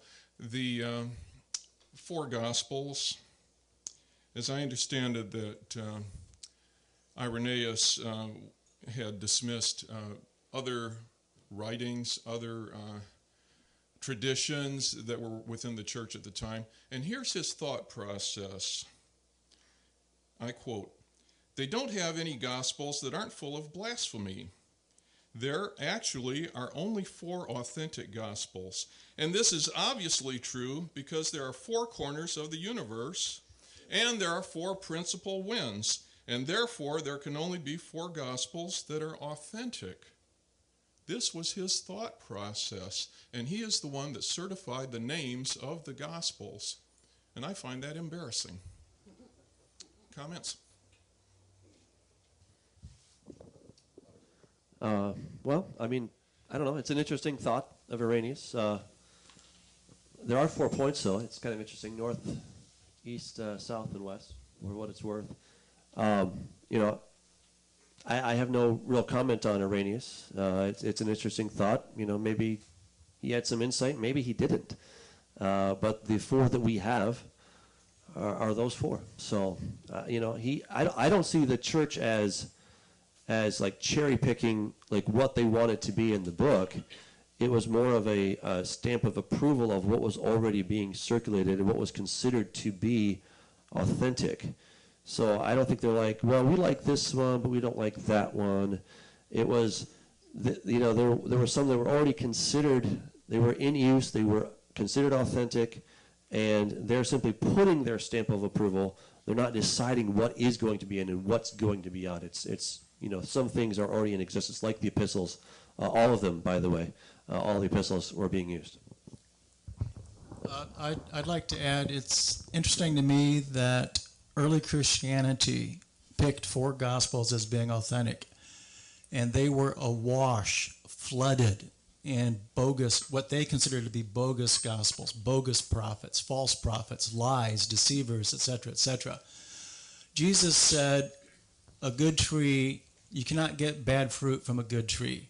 There was lots of bad fruit in the origins of Christianity. How can Christianity today, having grown out of that cesspool, claim to be a good tree? I have a question. First of all, on you brought up the Rome or the Egyptian soldiers all dying in the river, and yet the biggest curse was all the babies that got murdered. And it seems to me like the Egyptians didn't record all these babies that are apparently murdered by the angel of God, and then all the babies that were out in the that were killed according to by Herod. That's in no record, although it's a record in the gospel. And the second question, I guess babies aren't important, but the second one would be the Old Testament is supposed to be a witness of Christ or the coming of the Messiah, and yet when Jesus comes and doesn't really fulfill some of the main things about the lion laying down with the lamb and the swords being beaten into plowshares, it would seem to me like the Old Testament, if God's going to take the time to reveal these things to these prophets, maybe he would tell he's going to come 2 times instead of 1 time, and then leave us 1 time with really no evidence that he was there. I'd like to hear your comment on that. Okay. Well, there is evidence that that children died. If you look in the Epistles Papyrus, it does refer to that.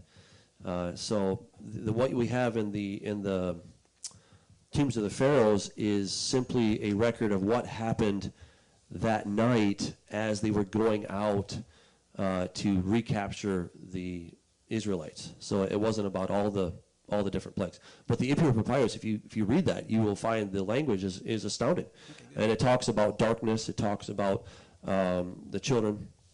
And of course, the blood, obviously. I only touched upon a little bit with limited time. Secondly, Jesus is coming back. We understand that the scriptures were not all fulfilled, but the ones that were fulfilled correctly and properly. And there is another phase to this whole thing. And does the Old Testament predict 2 phases?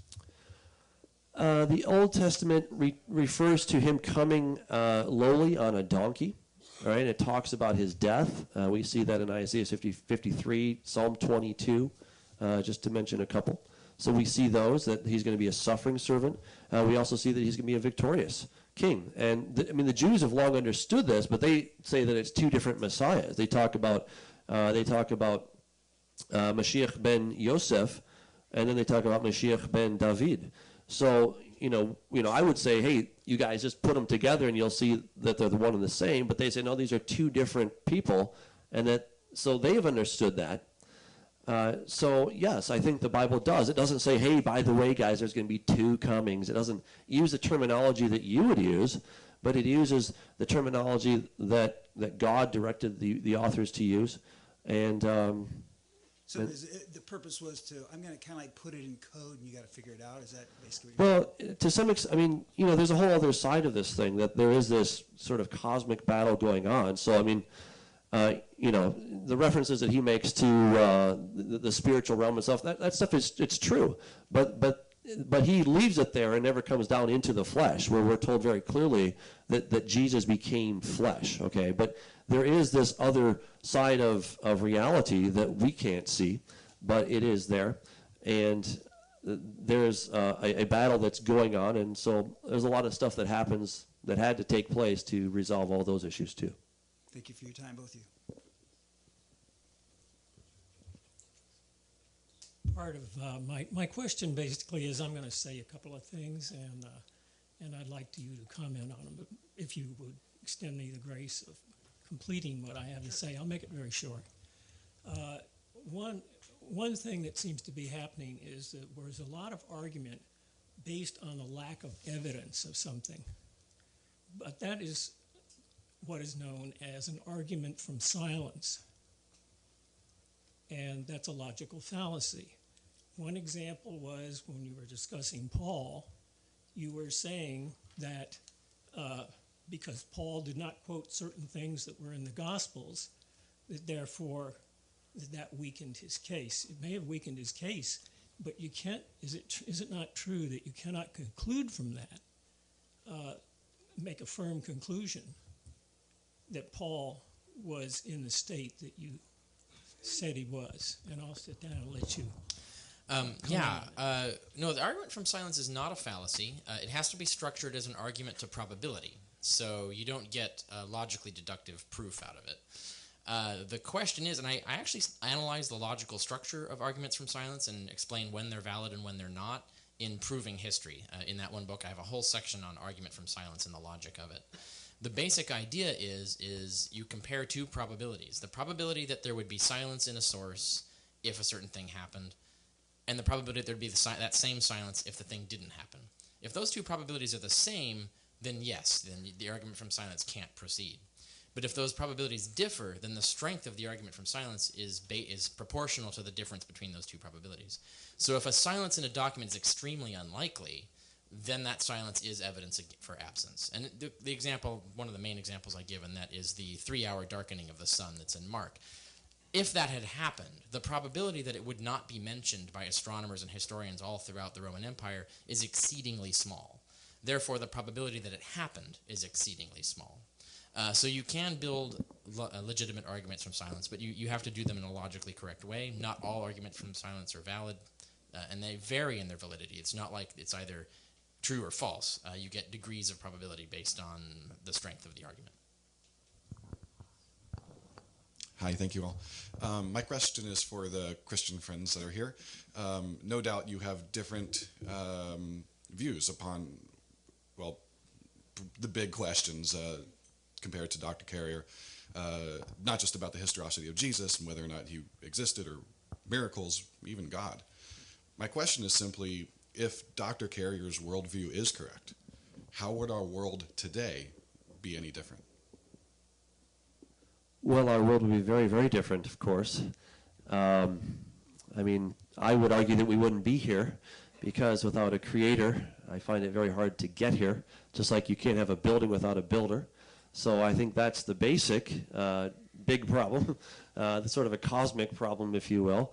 But if we're only going to assume that there is no Jesus, but maybe there's still some creator or something, it's hard to say what the world would look like. I would presume that there would be, it's complete speculation, so it seems dangerous to even go to see what the world would be like. I will say this, though. What would the world be like if we had actually followed the things Jesus had told us to do? All right, because I know that there's a lot of things have been done in Jesus' name that are heinous, and they make me cringe. And when I hear about things that what people have done in Jesus' name, it makes me very sad, and I would suppose it would make Jesus very sad as well. But if we loved our neighbor as we're supposed to, which is of course in the Torah, right? We're supposed to love the Lord with all our heart, mind, and soul, and strength, and also to love our neighbor as ourselves. If we just done those two things, I think the world would be a very different place. And one reason that Jesus came, among others, but one was to teach us how to live and to demonstrate how to do that. So, just looking at his moral teachings, I think the world would be a poorer place without what he said. Not what his followers have done necessarily, but what he actually taught. Last question. Thank you all. Doug, you mentioned that the Bible is a collection of 66 books written by 40 or more authors. The first 5 books, the Pentateuch, contains a series of seeming contradictions. Who do you think wrote those books, and based on what evidence? Thank you. Thank you. That's a great question. The book of Genesis, I would argue, is actually, we talk about the redactor sometimes.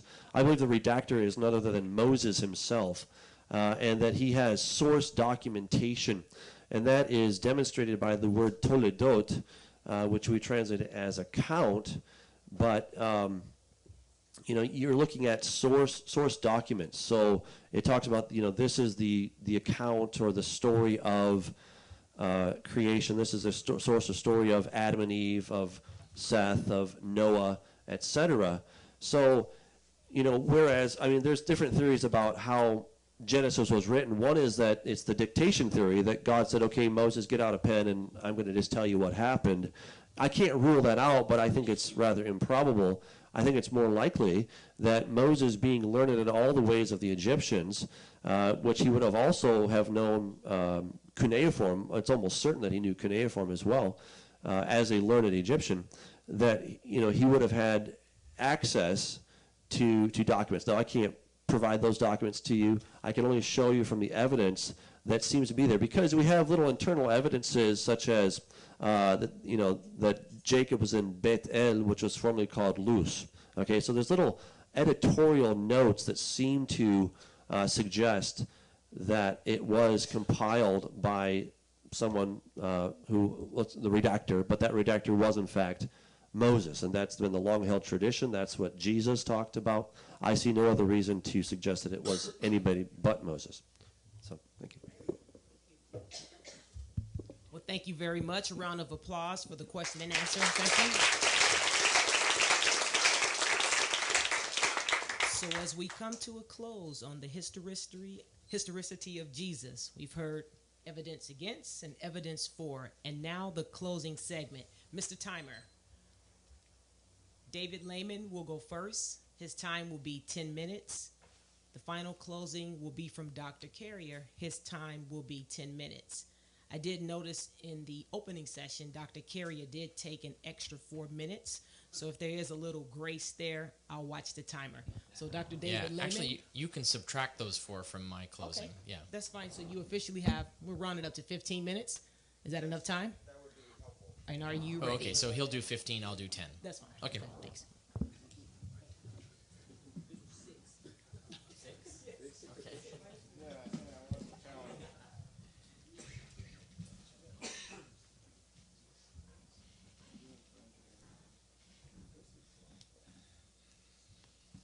Well, you've probably been wondering if I can actually talk. No, there's no doubt about it, David. Can you show my slides? Okay. I'm going to go really fast so you can kind of follow me. I'd like to look at the evidence for Jesus, first of all, from non-biblical sources. First of all, we got Flavius Josephus in his Antiquities, Cornelius Tacitus in Annals, and then Lucian of Samosata and the Jewish Sanhedrin. Now let's just start with Lucian of Samosata. The Christians, this is a quote from him, the Christians worship a man, and of course he was very anti-Christian, so you can see his attitude is coming through here. Worship a man to this day, the distinguished personage who introduced this new cult and was crucified on that account. You see, these misguided creatures start with the general conviction that they are immortal for all time, which explains their contempt for death and self-devotion. Their lawgiver taught they are all brothers from the moment that they are converted and deny the gods of Greece and worship the crucified sage and lived after his laws. All this they take on faith. This is in the passing of Peregrinus. Now, that was kind of an interesting story, but I won't get into it. This reference reveals several things. The Christians worship Jesus. Jesus was crucified for what he taught. Jesus started Christianity. Jesus' disciples believed Jesus' teachings, and many Christians taught that when one was converted, that he or she had eternal life. They lived by faith. They believed in Jesus. Flavius Josephus, now there are some that disputed, but the ones that are not disputed, Josephus must have mentioned Jesus in the authentic core material in 1863, since this passage is present in all Greek manuscripts of Josephus, and the Agapian version accords well with his vocabulary and grammar elsewhere. Moreover, Jesus is portrayed as a wise man, a phrase not used by Christians but employed by Josephus for such Old Testament figures as David and Solomon. Josephus' second reference to Jesus in connection with the death of his half-brother James shows no tampering whatever and is present in all Josephus' manuscripts, nor could the New Testament have served as Josephus' source since it provides no detail on James' death.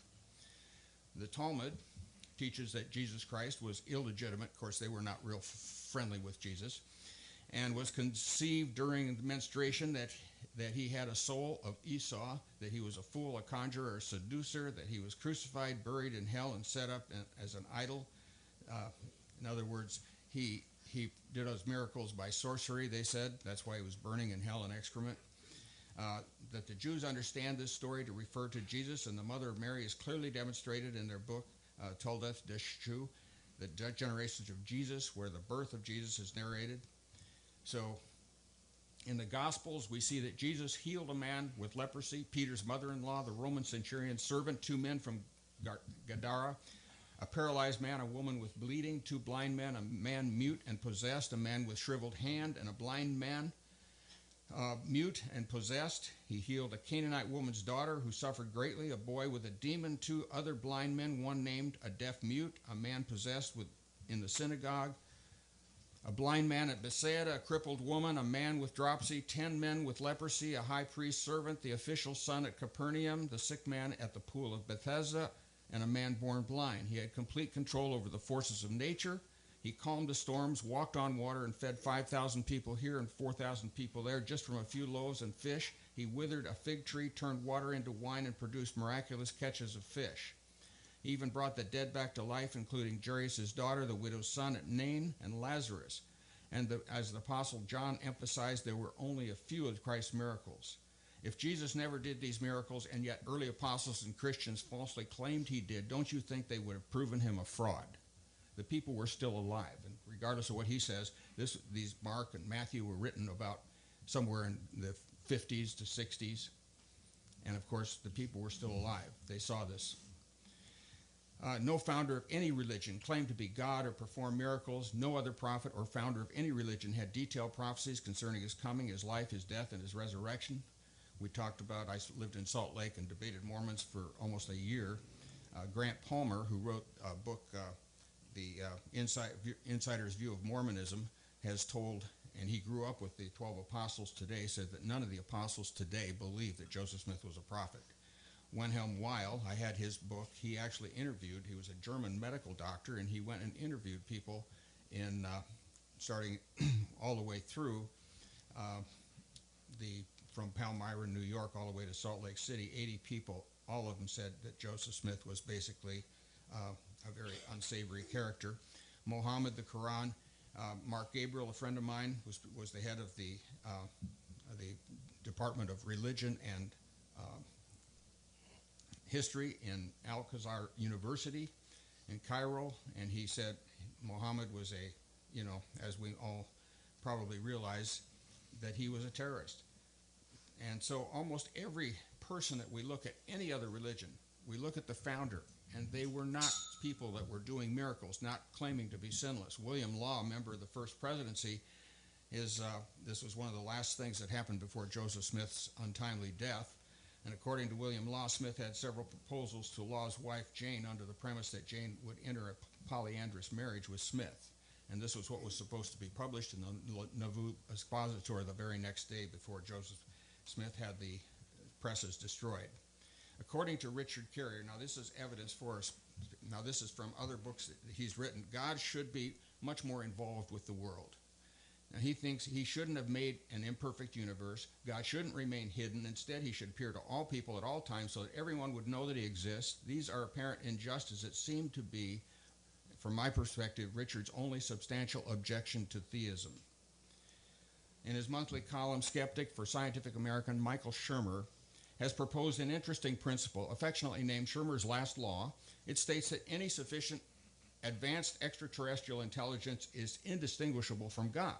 Hence, if any advanced alien were to come to Earth and dazzle us with advanced technology, the alien would seem like God, of course. Of course, this implies the reverse is also true. If God appeared to the entire world tomorrow morning he would be indistinguishable from an advanced alien. Hence, according to Schirmer's last law, God could never, even in principle, give enough evidence for everyone to conclude that he exists. Even in the face of a barrage of miracles or parting of the Pacific Ocean, the skeptic would be free to say, wow, those are great, aliens are pretty amazing, aren't they?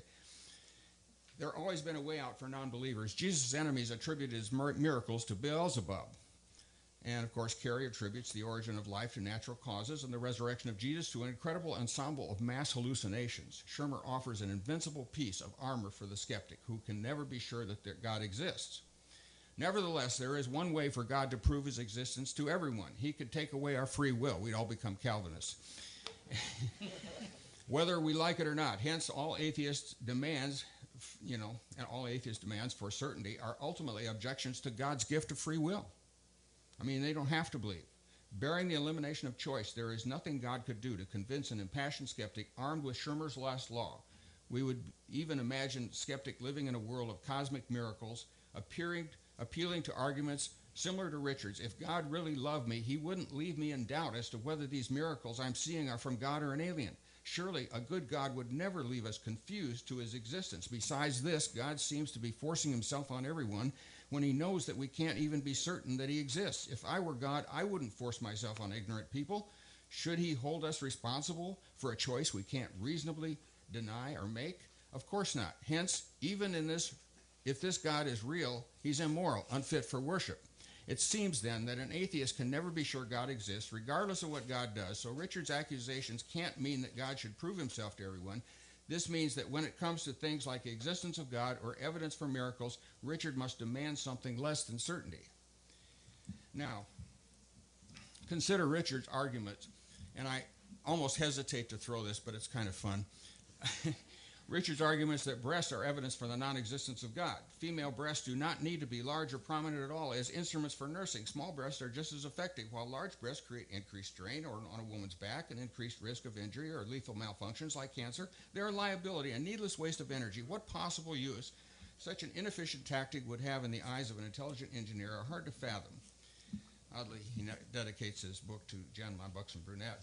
Nevertheless, compared to some of his other arguments, Richard's arguments from large breasts are an absolute masterpiece. I thought you might like a little humor here. So he goes so far as to claim that something that doesn't fly out of his butt must not exist. Now, this was a response to email. Since there is no observable divine hand in nature as a causal process, it is reasonable to conclude there is no divine hand. After all, there are no blue monkeys flying out of my butt is sufficient reason to believe there are no such creatures, and so it is with anything else. So this may be the worst argument ever offered by anyone.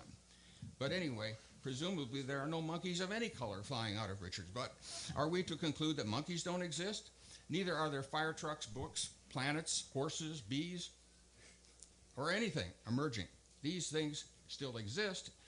In his debate with Michael Licona, Richard laid out his case against the resurrection. In this case, he summed it up as follows. Jesus died on a cross. His disciples, longing to make sense of the tragedy, searched the scriptures and concluded that his death had meaning. Several of Jesus' followers experienced hallucinations in which they saw visions of the risen Christ telling them that everything was okay. For some reason, and Richard never explains why, these disciples concluded that Jesus had been resurrected without his earthly body, a radical concept for first century Jews.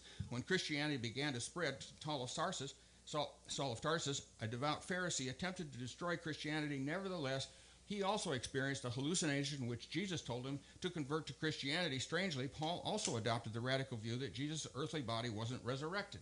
A few decades later, some Christians made up an empty tomb story to illustrate their belief that Jesus' body was empty of his spirit, but they forgot to tell everyone that it was only a story. Later, Christians took the invention and seriously concluded that there was really an empty tomb and that Jesus' body must have been involved in the resurrection. Normally, a Jewish view would say that.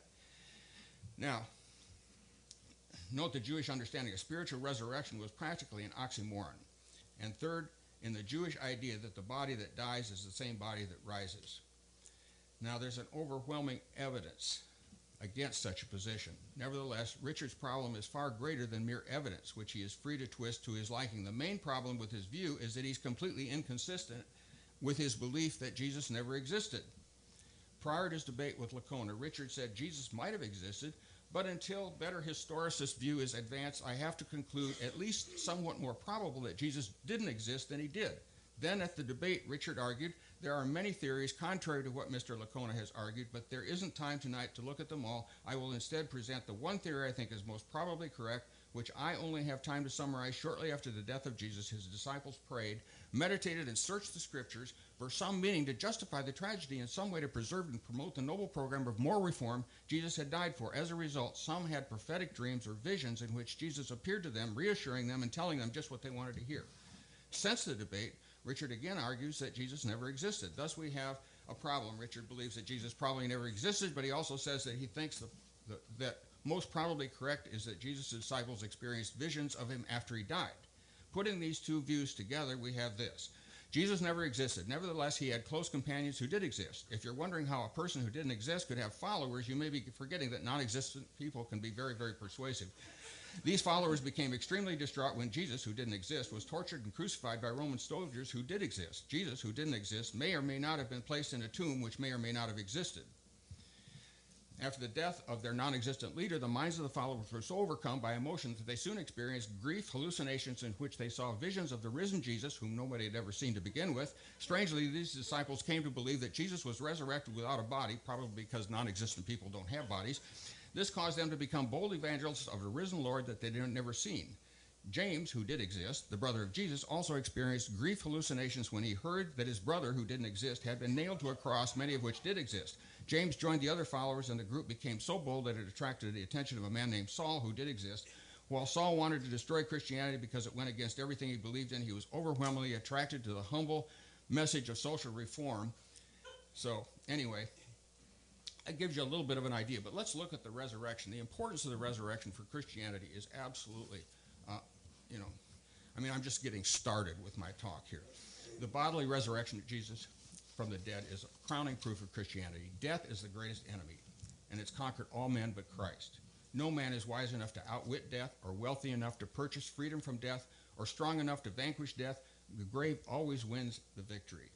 In fact, death applies not only to people but to all things. Animals die, plants die, species become extinct, and even cities and nations, like people, are born, grow for a season, and then fade away. Homes, cars, clothes, the universe itself are all subject to the universal law of decay and death, bondage or corruption.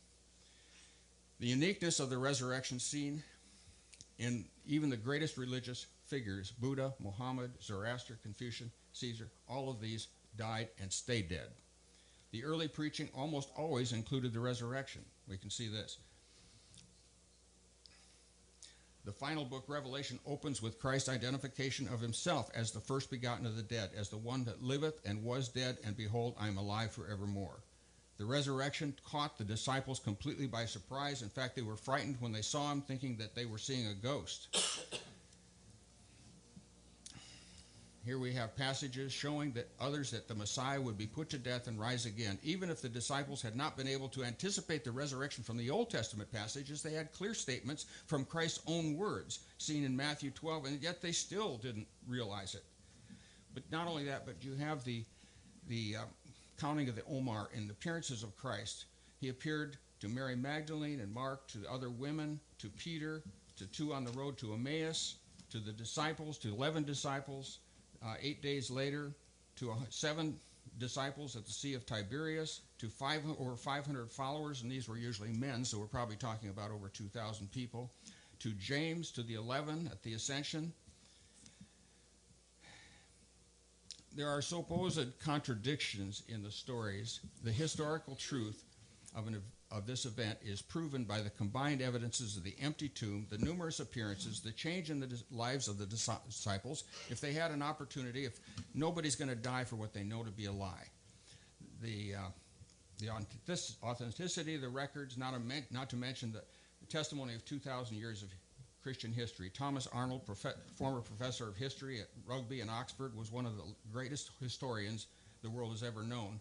His testimony is, I know of no one fact in history of mankind which has proved fuller evidence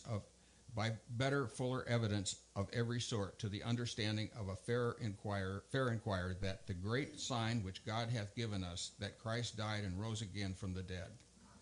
The whole book of Jonah illustrates that he was buried and rose again on the third day. We see the smitten rock out of which flowed waters, a picture of Christ's death, and the living waters, a picture of life, giving power. We got the picture of the types of Christ, the Moshe Tosh bag, the three compartments, the middle one was broken, of course, and hidden. And the picture in Genesis 22 represents a picture of Christ and the type of Isaac being offered up on the altar and raised again from the dead on the third day from the time that he left.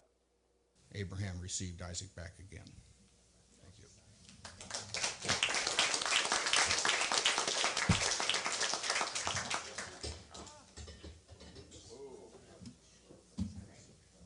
Another round of applause, please, for Dr. Lehman. Thank you. And now, closing arguments from Dr. Carrier here. And please be mindful of the 6 minutes. 6 minutes. Okay. Mr. Timer? Very good. We're not here debating the existence of God, so all of that's irrelevant. I've never really actually argued that God didn't exist, and God's existence is not relevant to whether Jesus existed as a person or not. So we're going to skip that. Also, he got extremely garbled. My arguments about the resurrection got a lot of that inaccurate, but it's particularly bizarre because he's referring to work I wrote in 2005, which was when I actually was convinced that there was a historical Jesus. My conclusion changed on that several years later. So him, by conflating those two as if I was simultaneously promoting both views, is a distortion of history, first of all. So all of that can be dismissed. That's actually irrelevant now as well. I should also point out that he talked about the empty tomb. Paul never mentions anyone finding an empty tomb, even in the passage in which he gives reasons to believe in the resurrection. Reasons to believe in the resurrection, and the empty tomb being found doesn't even make the list. So the idea of there being an empty tomb appears to be a later invention, just by that evidence alone. He mentions gospel miracles. Of course, he's referring to the Gospels. I really challenge you to read chapter 10 of my book on the historicity of Jesus. That will completely alter your view of what is going on in these miracle stories and where they came from and what the authors were doing with them. But most importantly, there's no evidence any of the apostles that Paul refers to, for example, ever claimed any of these miracles occurred. Paul never refers to Jesus performing any miracles. There's no discussion of that in there. In fact, in Philippians, Paul says that Jesus divested himself of all powers and became the lowest possible being, subjecting himself to the status of a slave, not meaning a literal slave, but slave to the universe. That verse practically denies that Jesus had any miraculous powers. He's saying that Jesus abandoned all the powers of a God and became an ordinary person. So with that and all the other evidence, there doesn't seem to be any evidence of miracle working in the epistles. That only starts to appear in the Gospels, and then we have these wildly fabulous tales that are no different than many similar tales told of other gods and heroes and sorcerers of the era. So that doesn't really get us anywhere either. Then that leaves us with the people he started with. He talks about Josephus, Tacitus, Lucian, Sanhedrin. One of my favorite, Toledoth Yeshu, is actually a medieval work, but it is based on the Babylonian Talmud, which is he's talking about Sanhedrin. It's not a source. It's not people. It's a reference to a book of the Talmud called Sanhedrin, which is a book on the commentary on the Mishnah about the Sanhedrin, which is about how the Sanhedrin would conduct itself. But the Talmud adds commentaries in it. But the Babylonian Talmud, which is the only Talmud that references Jesus, places Jesus 100 years before, does not have him executed by Pontius Pilate, but by agents of Alexander Jannaeus, 100 years, or many years before the Romans even invaded. So they're actually placing Jesus in a different historical period. They also say he was executed in Joppa, not in Jerusalem, and there are many other accounts that he was executed by stoning, for example, and so on. It's a radically different story, but this story is first written down and first heard of in 4th or 5th century AD. So you can make of that what you will. I do discuss it more with sources on the historicity of Jesus, but it is bizarre that the Babylonian Jews had only heard of a Christianity that put Jesus 100 years before the canonical Gospels do. How does that happen to a historical person? It's very unlikely. It's more likely that that happened because we had a non-historical person. People outside the Roman Empire came up with a different historical period to put him in. People inside the Roman Empire came up with their own version based on the Roman situation at the time. So that's actually evidence for the non-existence of Jesus. He talks about Lucian. Lucian of Samosata, he wrote 160 AD. Let me repeat that. 160 AD, long after. This is over 100 years after Jesus would have lived. And all he's doing, and he explicitly says all he's doing, is just repeating what Christians told him. That's not usable as evidence. All the Christians are doing is just repeating the Gospels at him. And the Gospels, of course, we're talking about books written half a century before Lucian wrote, so that's not usable. That's all that does is prove that the Gospels were circulating at the time. That doesn't prove that the Gospels said anything that's true. He talks about Tacitus. We already talked about that plenty earlier in the debate, so I think that's covered. If you want to hear more about all of these, by the way, my book, again, I have a whole chapter just on these people. And then he gets to Josephus. Again, that doesn't prove anything because the material in Josephus, even if it's authentic, can only be coming from Christian tradition. In fact, it's been proved in the peer-reviewed literature that the main passage in Josephus is derived from the Gospel of Luke. In other words, it's using Luke as a source. I think that's better explained by it being a Christian interpolation. But even if Josephus suddenly became a really terrible writer and wrote a really terrible paragraph based on the Gospel according to Luke, all he's doing is that. That is not independent corroboration of the Gospel of Luke. And if you want that source, by the way, again, in my book, I cite the scholarship on this, establishing that that actually comes from Christian sources, comes from the Gospels. It's not independent corroboration. Even if his passage about James is authentic, all he's doing is repeating what Christians were telling him, that there was a James called the brother of the Lord or brother of the Christ, which doesn't give you any indication whether that they were saying that it was biological or cultic. Josephus wouldn't know. But in fact, it's very unlikely that Josephus actually mentioned Christ in that passage. I have a paper in a peer-reviewed academic journal establishing this quite conclusively. In my book, Hitler, Homer, Bible, Christ, it contains that paper, also my peer-reviewed paper on Tacitus and various other authors who's written on Jesus. But in this particular case, he just mentions James being the brother of the one called Christ. The weird thing about that is that Josephus never refers to the word Christ anywhere in his book, and we know, and anywhere in any of his books.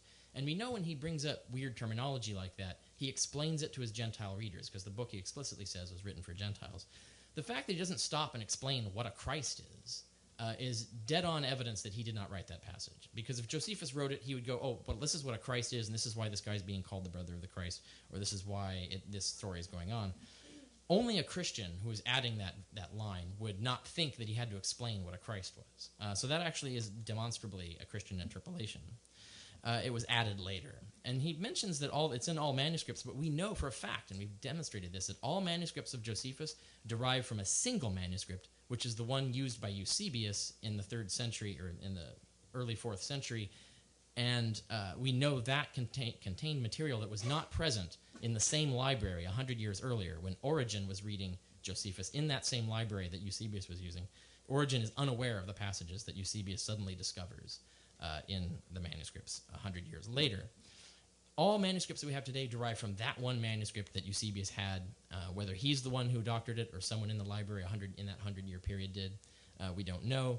But the fact that all of them are simply deriving from one manuscript, you can't use 100 copies of one document to corroborate that one document.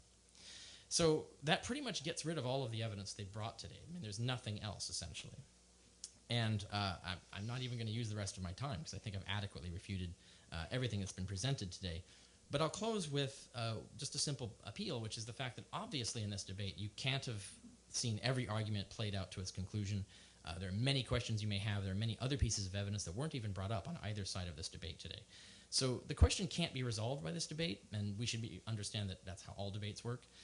So I highly encourage you to get my books or research this in other respects, get their books or whatever books they recommend, compare the two, and make a judgment based on the different scholarship and the different fact claims and so on. Find out what the facts are. Pursue this debate yourself, individually, through your own study and understanding, and take time doing that. And I would highly encourage you to do that so that you have a good, informed take on this whole question. Thank you.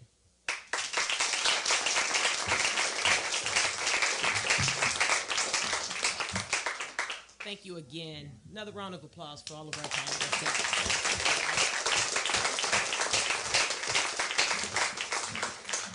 And on behalf of the Christian Century Toastmasters Club, as well as Backyard Skeptics, it has been my pleasure, Della Mahone, to serve as your moderator. And now I would like to invite Bruce back up. He has a few comments for you before you leave. Bruce. You are more than welcome to be our next moderator. Very elegant. You have obviously skills in your Toastmaster group. I could tell I need a little bit of training in that respect, so maybe I'll visit the Christian Toastmasters. That would be a unique situation, wouldn't it? Okay.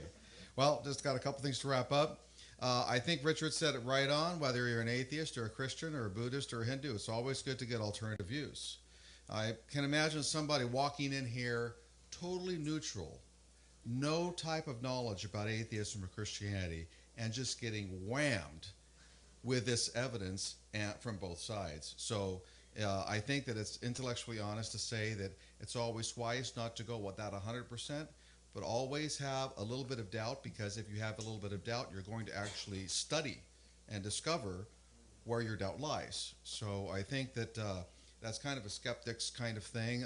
Science is never 100%. My beliefs are never 100%. You'll ever ask an atheist of any type of a studied atheist, he is never 100%. Sometimes pretty close. Dave, you really got me tonight. I mean, the butt jokes might have gone a little bit too far, but I loved them. You got to laugh out of me, you know. So that's just great. So that's pretty much it. That's it. Let's go to dinner if you're interested in discussing it further. We're going to be at Norm's. Last time we had a couple big tables there. Always great entertainment and discussion to continue, and I really wish that you can come to more of these debates. This has been one of the best ones yet. It is online on backyardskeptics.com. Sorry, Christians, you have to go to my site to see it. Oh, wait a second. John's back there. Or Dave's back there. What is it going to be on, Dave? What is it going to be? What streaming is it going to be on?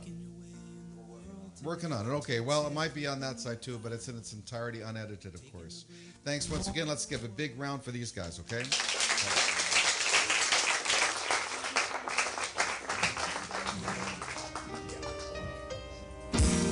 Sometimes you want to go where everybody knows your name. And you're always glad you came. You want to be where you can see